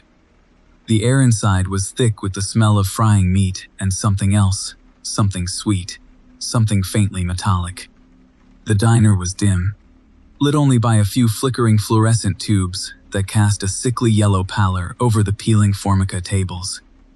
Behind the counter, a woman with a face like crumpled parchment and eyes that seemed to absorb all the light in the room stared at me. She didn't smile. "Coffee," I mumbled, sliding onto a cracked vinyl stool. "And the meatloaf." Her lips, thin and pale, barely moved. "Coming right up." Bought the coffee arrived, lukewarm and weak. I took a sip, the metallic tang in the air finding its way into the bitter brew. I looked around the diner. Dusty plastic plants drooped in the corners. A fly, sluggish and bloated, crawled across a sticky patch on the counter. The other patrons, 2 men in grimy overalls, sat hunched over their plates, shovels of food disappearing into their mouths with a rhythmic, almost mechanical, precision. They didn't speak. They didn't look up. The woman returned with my meatloaf. It was a dark, dense slab, glistening with an oily sheen. A thin, reddish gravy pooled around its edges. The metallic smell, intensified now, made my stomach churn. I picked up my fork hesitant. "Enjoy."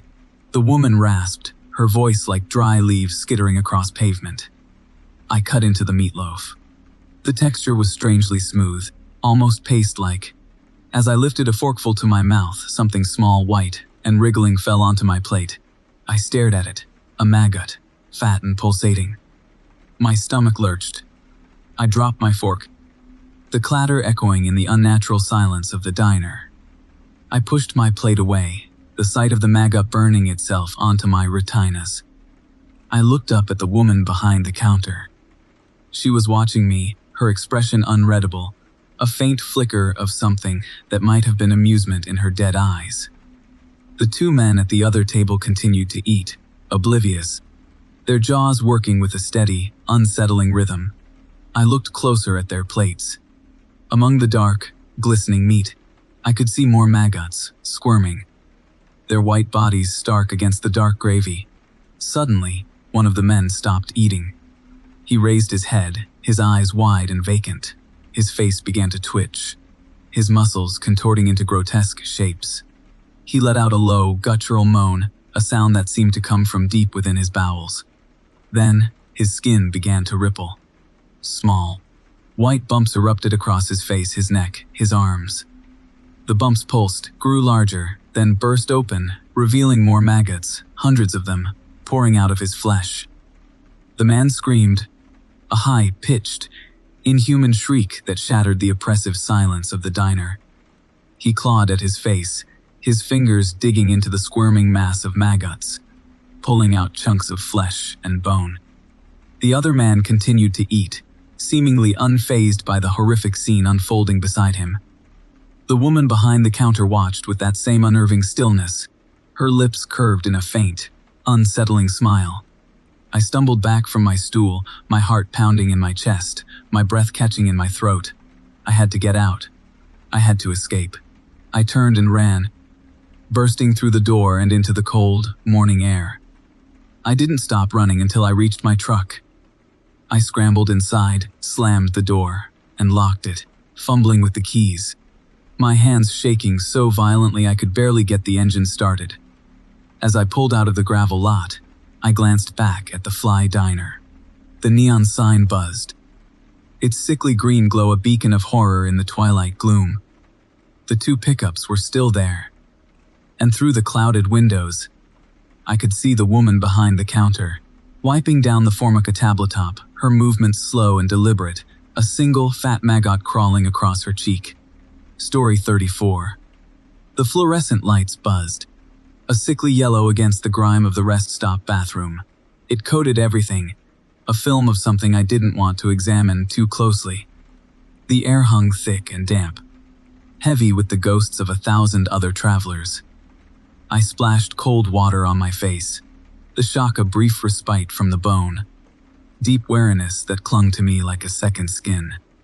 I'd been driving for 14 hours straight, hauling a load of frozen peas across 3 state lines. My eyes burned, my shoulders burned, and the coffee I'd guzzled hours ago was a distant, bitter memory. As I reached for a paper towel, a prickle of unease crawled up my spine. The silence felt too silent. The usual symphony of highway noise, the rumble of idling engines, had faded away. It was replaced by a dense, suffocating stillness. I glanced at the stalls, all empty, the doors hanging open, revealing nothing but more stained porcelain. Then, I saw it. A flicker of movement. A shadow detaching itself from the deeper gloom in the corner near the broken hand dryer. My heart hammered against my ribs. I squinted, trying to make sense of what I'd seen. Just a trick of the light, I told myself. Fatigue playing tricks on my tired mind. But the unease persisted, a cold knot tightening in my stomach. I dried my hands, avoiding looking directly at the corner. Every instinct screamed at me to get out, to get back to the relative safety of my cab. As I turned towards the exit, the silence broke. A soft, wet sound, like something being dragged across the tiled floor. It came from the corner. I froze, every muscle in my body tense. My breath caught in my throat. Slowly, agonizingly slowly, I turned my head back towards the darkness. 2 eyes. That's all I could see at first. 2 points of malevolent light burning in the shadows. They weren't human eyes. They were too large. Too round, reflecting the sickly yellow of the fluorescent lights with an unnatural intensity. They seemed to pulse, to throb with some inner, predatory hunger. Then, the creature stepped forward, emerging from the gloom. Its form was vaguely humanoid, but twisted, contorted. Long, spindly limbs ended in hands that were more like claws. Its skin was a mottled, grayish-white, stretched taut over jutting bones. Its head, small and pointed, sat atop a long, thin neck. Its mouth was a gaping maw filled with needle, sharp teeth.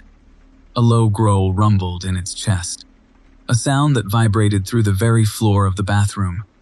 Terror, raw and paralyzing, seized me. I stumbled backward, my hand flying out to brace myself against the cracked sink. The creature continued to advance, its movements slow, deliberate, as if savoring my fear.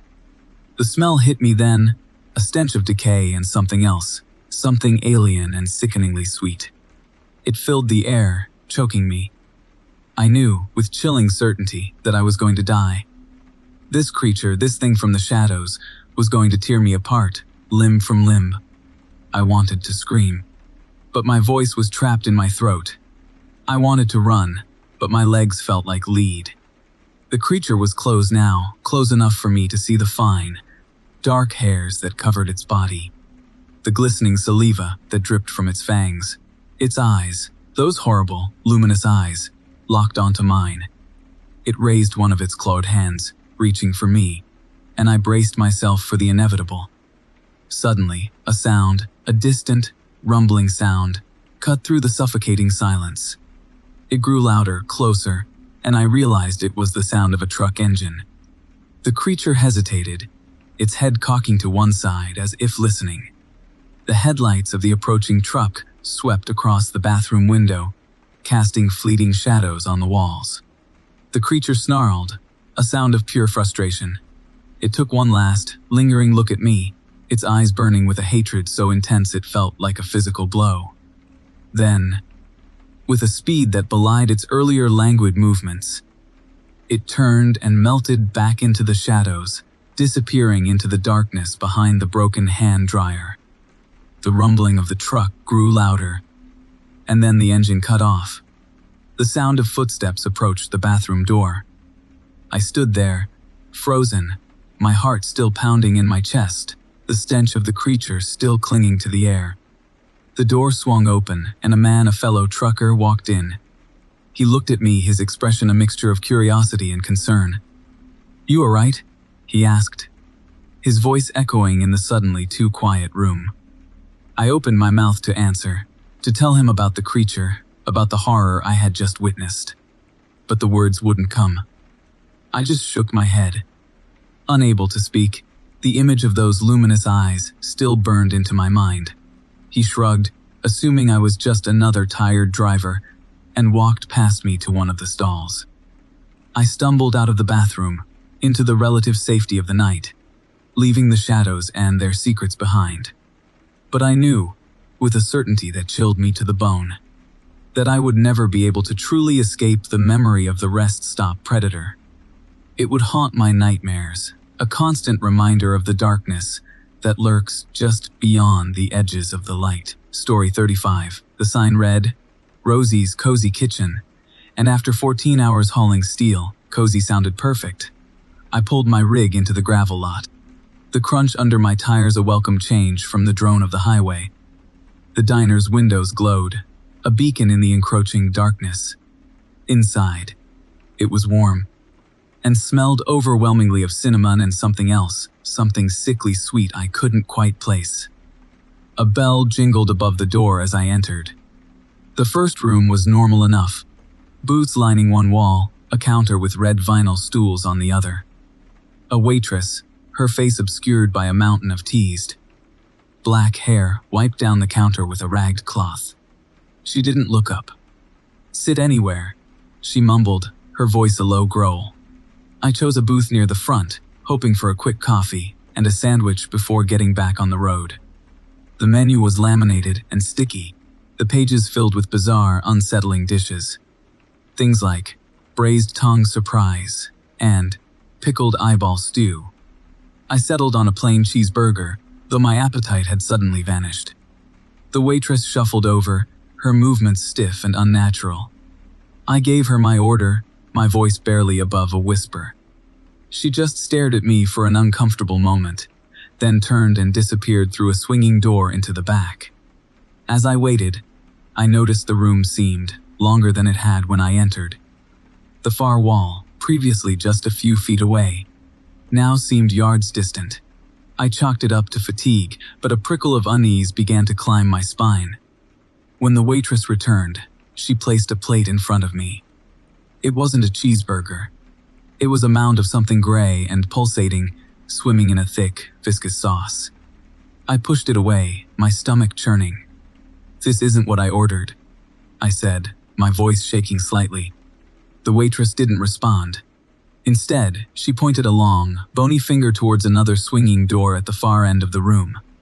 "Next room," she rasped, then turned and walked away, her footsteps eerily silent.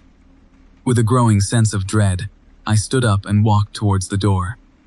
As I pushed it open, the smell of cinnamon intensified, now mixed with a metallic tang, like blood. This room was larger than the last, the booths replaced with long, communal tables covered in stained white cloths. Figures sat hunched over the tables, their faces hidden in the shadows.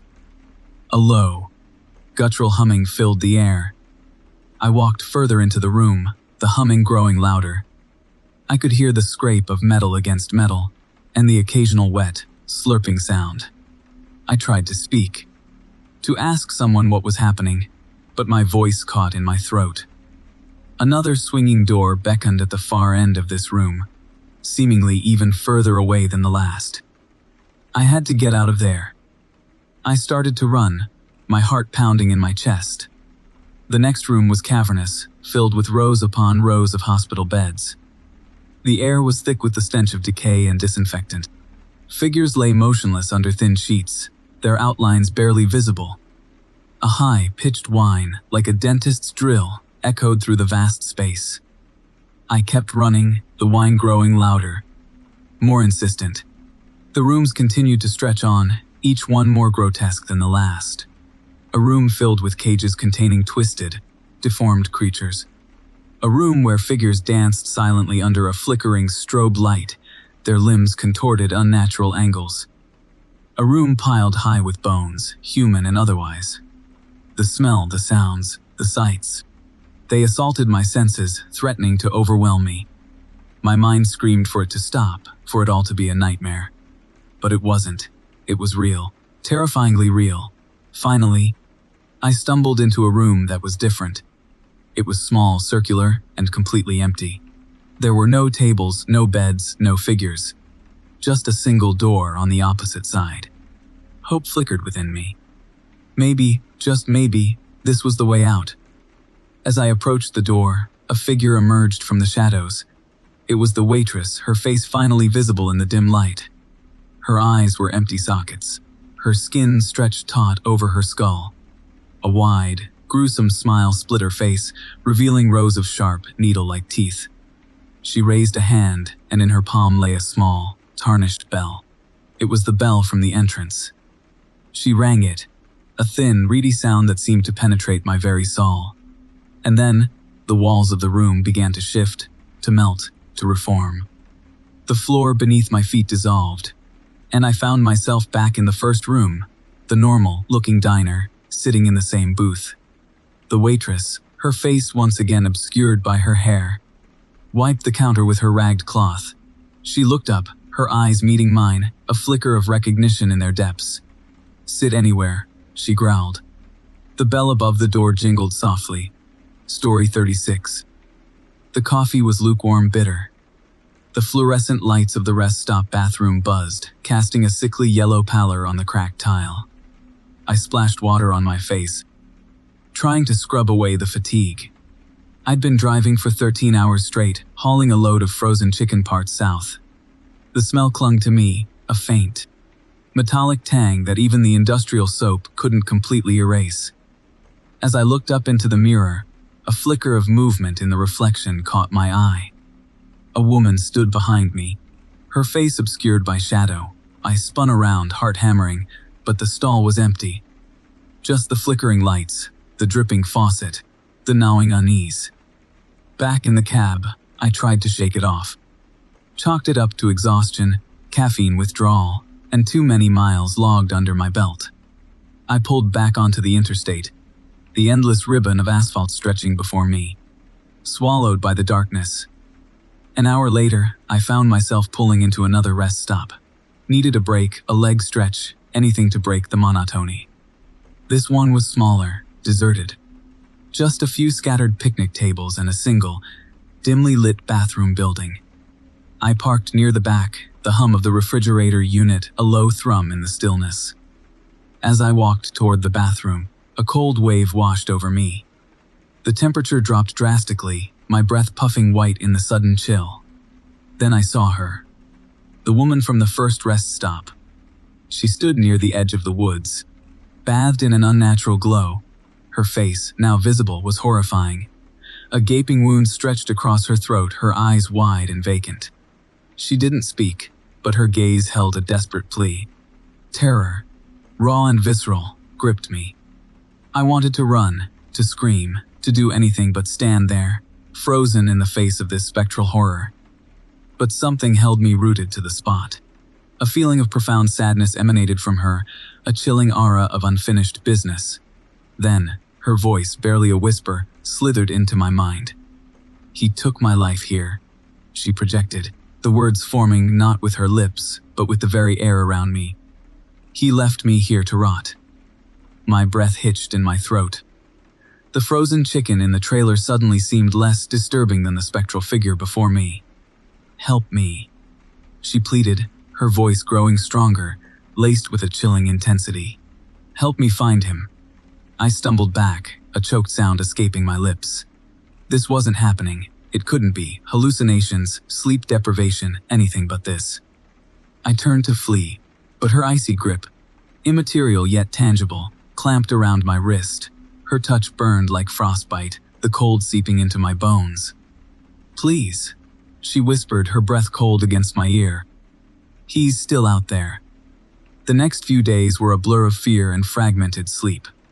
The woman's image haunted me, her pleading eyes, her gruesome wound a constant reminder of her violent end. She appeared in my side mirrors, in the shadows of the truck stop bathrooms, in the flickering lights of passing cars.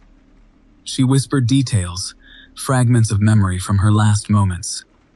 The glint of a silver ring, the smell of cheap cologne, the distinctive rumble of a diesel engine. I started stopping at every rest stop along my route, compelled by an unseen force. I scoured the bathrooms, the picnic areas, the wooded fringes, searching for some clue, some sign that would corroborate the ghost story. My initial fear morphed into a grim determination. This woman deserved justice, even in death. Then, at a desolate rest stop in rural Alabama, I found it. A small, tarnished silver ring, half buried in the dirt near the edge of the woods. The same woods where the ghostly woman had first appeared to me. As I picked it up, a wave of nausea washed over me. The ring pulsed with a faint, unsettling warmth. I knew, with chilling certainty, that this was it. This was the missing piece. I drove on, fueled by adrenaline and a growing sense of dread. The ghost appeared less frequently now, her presence replaced by a palpable tension in the air. I felt like I was being watched, followed. The hair on the back of my neck prickled constantly. Then, at a truck stop in Mississippi, I saw him. A man leaning against a fuel pump, smoking a cigarette. He wore a worn leather jacket and a silver ring, identical to the one I'd found, gleamed on his finger. The smell of cheap cologne wafted from him, carried on the slight breeze. The engine of his truck, a massive, rumbling diesel, idled nearby. Every detail matched the ghost's fragmented memories. My heart pounded in my chest. I had found him. But what now? I couldn't just confront him. I needed proof, something tangible to link him to the crime. As I debated my next move, the man glanced up, his eyes meeting mine. A flicker of recognition of fear crossed his face. He turned and hurried towards his truck, his movements sudden and jerky. I knew I couldn't let him get away. I grabbed my phone, dialing 911, my voice trembling as I relayed the information, the details, the chilling story of the rest stop apparition. As the police sirens wailed in the distance, the ghost appeared one last time, standing beside me, her face serene, her eyes filled with a profound sense of peace. She smiled, a faint, sad smile, and then, with a final sigh, she faded away, her spectral form dissolving into the night. The case was never officially solved, but I knew I had helped her find peace. And that was enough. Story 37. The sun bled out behind the skeletal trees, painting the asphalt a bruised purple. My stomach growled, a low rumble echoing the emptiness of the two-lane blacktop. I'd been pushing hard, Milwaukee to Memphis, and hadn't seen a soul for hours. Then, bathed in the sickly glow of a neon sign that buzzed like a trapped insect, it appeared. The Starlight Diner. A beacon, an oasis. A lie. I pulled my rig into the gravel lot, the crunch beneath my tires sounding unnervingly loud in the deepening silence. The diner itself was a low, squat structure, sided with faded turquoise panels.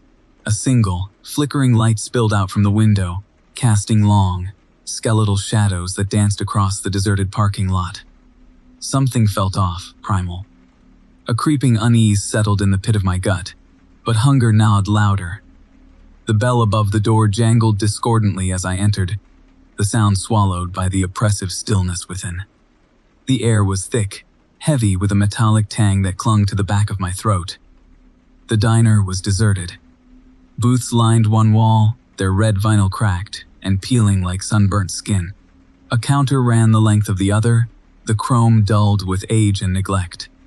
Behind it, a coffee machine hissed, the only sound besides the frantic thump, thump, thumping of my own heart. "Hello," I called out, my voice sounding thin and reedy in the empty space. No answer. Then, I saw it, a movement. A subtle ripple across the far wall, as though something large was shifting beneath the surface. I blinked, convinced I was imagining things. Fatigue, I told myself. Just fatigue. I walked towards the counter, my boots echoing on the checkered linoleum floor. The air grew warmer, the metallic smell intensifying. The rippling started again, more pronounced this time, spreading across the walls like waves on a disturbed pond. The turquoise panels seemed to bulge and contract, the surface shimmering alive. A low, guttural growl resonated from deep within the walls, vibrating through the floor and up into my bones. Fear, cold and paralyzing, seized me. I stumbled back, knocking over a stool. It clattered to the floor, the sound amplified, distorted. In the unnatural silence, the walls pulsed, faster, more violently. The turquoise panels stretched, split, revealing glimpses of something beneath. Something fleshy, veined, pulsating. The growl intensified, morphing into a sickening, wet slurping sound. The linoleum beneath my feet felt soft, yielding. I looked down. It was moving, undulating, breathing. The counter, the booths, the very floor, it was all alive. The diner itself was a single, living organism. And it was hungry. I turned to run, to flee back into the night, but the door was gone. Sealed. Absorbed into the pulsating mass of the diner.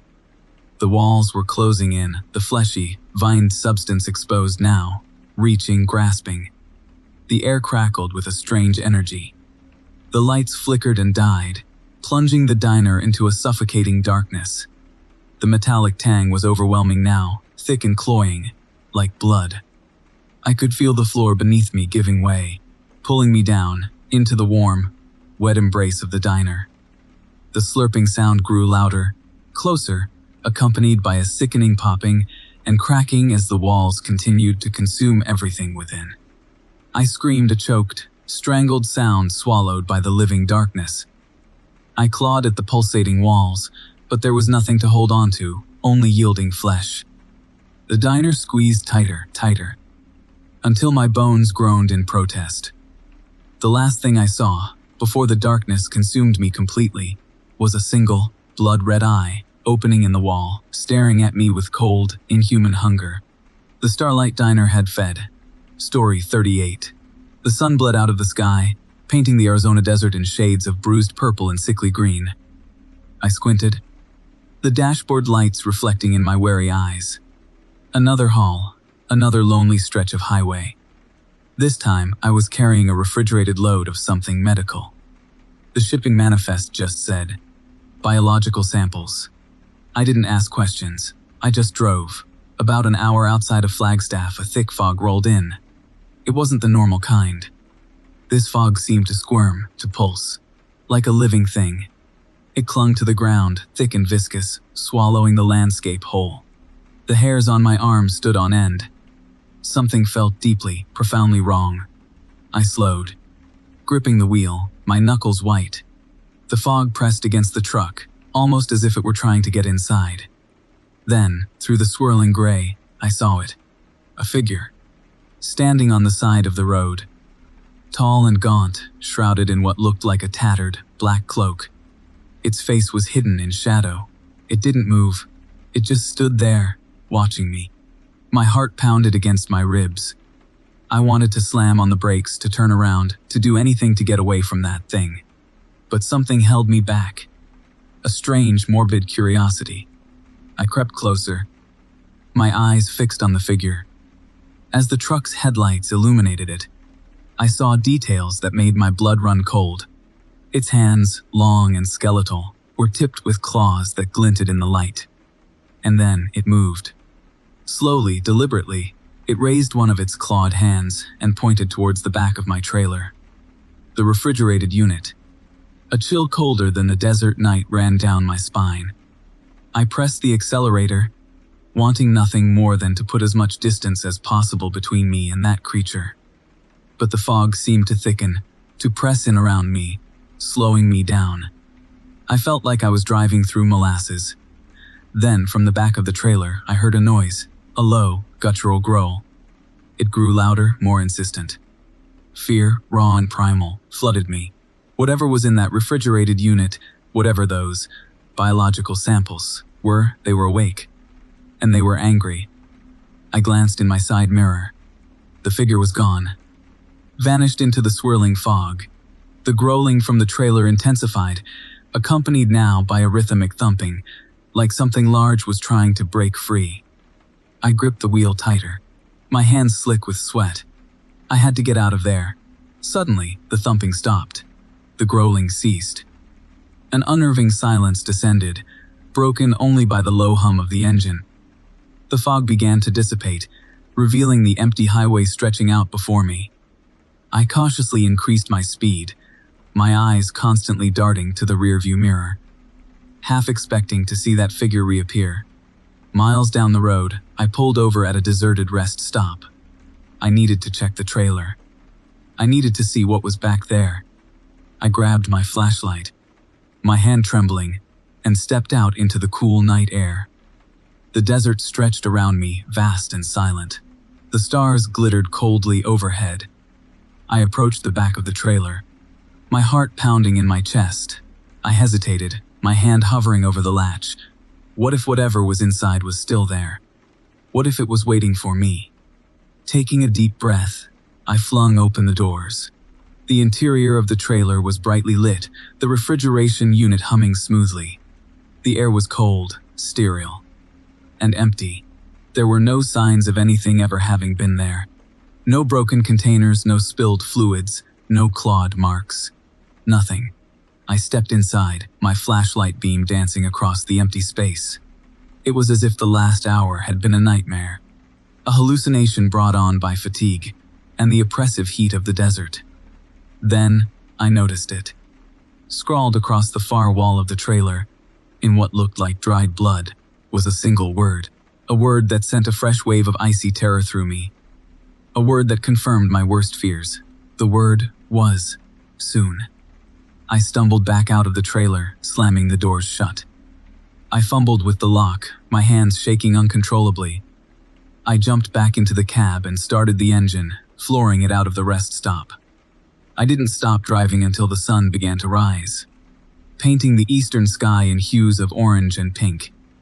Even now, as I sit here, miles away from that desolate stretch of highway, the memory of that figure, of the growling, of the word written in blood, haunts me. I know, deep down, that whatever was in that trailer, whatever those biological samples were, they are still out there, and they will be back. Story 39. The dispatcher's voice crackled, a tinny sound in the vastness of the truck stop, giving me the details on my next haul. Refrigerated unit, Chicago to Denver. Standard fare.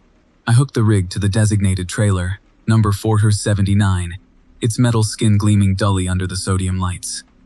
Nothing out of the ordinary. Just another load. Another long stretch of highway unwinding before me. I climbed into the cab, the familiar scent of stale coffee and worn leather comforting in its predictability. The first 100 miles were uneventful. I settled into the rhythm of the road, the gentle hum of the tires a hypnotic drone. It was just after crossing the Missouri state line, somewhere around midnight, that things started to feel off. A chill seeped into the cab, a creeping cold that had nothing to do with the temperature outside. I attributed it to the reefer unit, figuring it must be working overtime. Then I heard it. A faint whisper, like dry leaves skittering across pavement. I glanced at the passenger seat. Empty. I dismissed it as fatigue playing tricks on my mind, focusing on the road ahead. But the whisper grew louder, becoming a chorus of murmuring voices, unintelligible yet undeniably present. The temperature in the cab plunged further, my breath misting in the air. A knot of dread tightened in my stomach. The murmuring escalated into distinct words, fragments of conversations. Cries of anguish, pleas for help. I gripped the steering wheel, my knuckles white, a prickling sensation crawling up my arms. The air inside the cab grew thick, heavy, like walking through a humid swamp. A metallic tang, the scent of blood, filled my nostrils. A shape began to coalesce in the passenger seat. A shimmering, translucent form, vaguely human, yet distorted, grotesque. Its face, if it could be called a face, was a mask of agony, eyes wide and empty, mouth twisted in a silent scream. Other figures began to materialize in the sleeper berth. In the corners of the cab, spectral apparitions crowding the small space. Their forms shifted and squirmed, limbs elongated and contorted, faces melting and reforming into nightmarish visages. Panic clawed at my throat. I slammed on the brakes, the truck screeching to a halt on the shoulder of the highway. The spectral figures paid no heed to the sudden stop. They continued their silent torment, their ethereal bodies overlapping, merging, their wails growing into a deafening cacophony. I tried to open the door, to escape the suffocating presence of these spectral hitchhikers, but the handle wouldn't budge. I was trapped. The figures pressed closer, their cold, intangible forms brushing against me. I could feel them, their despair, their terror, their agony, seeping into my very being. The metallic scent intensified, becoming overpowering, making me gag. I saw glimpses of their past. Flashes of violence, images of mangled bodies piled high, their silent screams echoing in my mind. They were the previous cargo, their spirits bound to this cursed trailer, doomed to relive their final moments in an endless loop of suffering. One of the figures, a woman with long, flowing black hair and a gaping wound in her chest, drifted towards me. Her vacant eyes fixed on mine, and I felt a chilling connection, a transfer of pain, of fear, of utter desolation. Her silent scream resonated within me, a vibration that shook me to my core. I understood then. They weren't trying to harm me. They were trying to communicate, to share their story, their suffering. I closed my eyes, surrendering to the onslaught of emotions. The wave of terror and despair washing over me. I felt their pain as if it were my own, their fear a tangible presence in the cab. I saw their deaths, the brutal, senseless slaughter.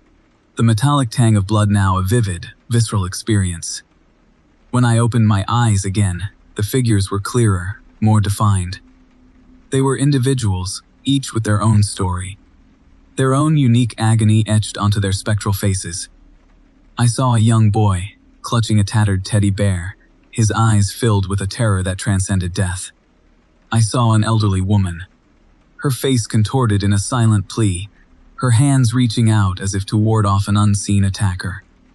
I saw them all, their individual tragedies merging into a collective nightmare. The woman with the gaping wound in her chest reached out, her spectral hand brushing against my cheek. It was cold, impossibly cold, but there was also a strange comfort in her touch. A sense of shared suffering. I understood. They needed to be heard. They needed their story to be told. And in that moment, I knew what I had to do.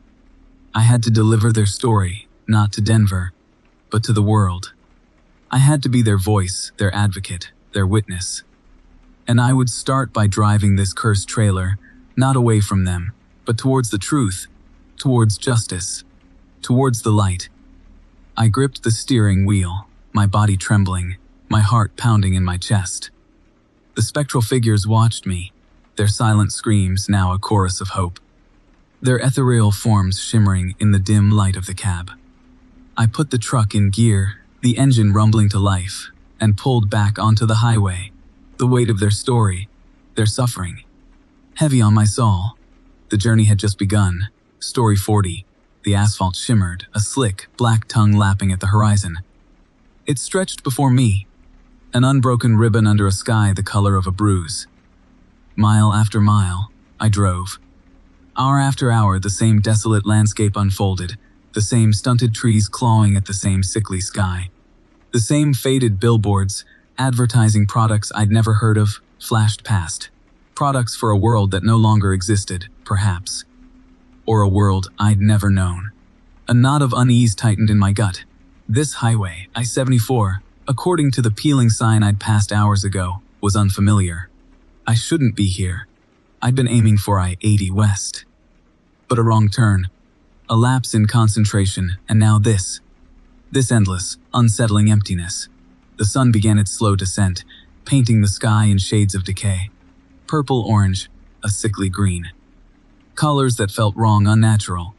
The air grew cold, a damp, clinging chill that seeped through the insulation of the cab. I rolled up the window, the whir of the motor strangely loud in the oppressive quiet. Then I saw it. A gas station perched on the edge of the highway like a skeletal bird. Its sign, a rusty, creaking monstrosity, depicted a grinning, cartoonish sun. The sun's eyes, though, weren't cheerful. They were vacant, black pits staring out into the encroaching darkness. I needed fuel. Needed a break. Needed, desperately, to speak to another human being. I pulled into the station, the gravel crunching beneath my tires like bone fragments. The place was deserted. The pumps were rusted, their hoses dangling like severed limbs. The windows of the station were grimy, obscuring the interior. A single flickering fluorescent light buzzed inside. I hesitated. A primal instinct, a deep-seated fear urged me to leave, to get back on the highway, to keep moving. But the lure of the light, the promise of human contact, was too strong. I stepped out of the cab. The silence was profound, broken only by the whisper of the wind and the insistent buzzing of the light. I walked toward the station, my boots crunching on the gravel. Each step felt heavy, as if I were wading through thick mud. Inside, the air was thick with the smell of dust and decay. The shelves were bare except for a few cans of faded, unrecognizable food. Behind the counter, a figure sat slumped in a chair. "Hello," I called out, my voice echoing in the empty space.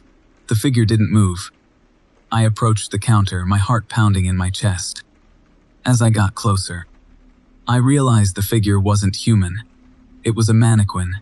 Its face was cracked and peeling, revealing the gray, fibrous material beneath. Its eyes, two hollow sockets, stared blankly ahead. A wave of nausea washed over me. I stumbled back, bumping into something. I turned, my breath catching in my throat. Another mannequin. And another. They were everywhere. Lined up against the walls, perched on the shelves, their blank eyes watching me. I fled. Back to the truck. Back to the highway.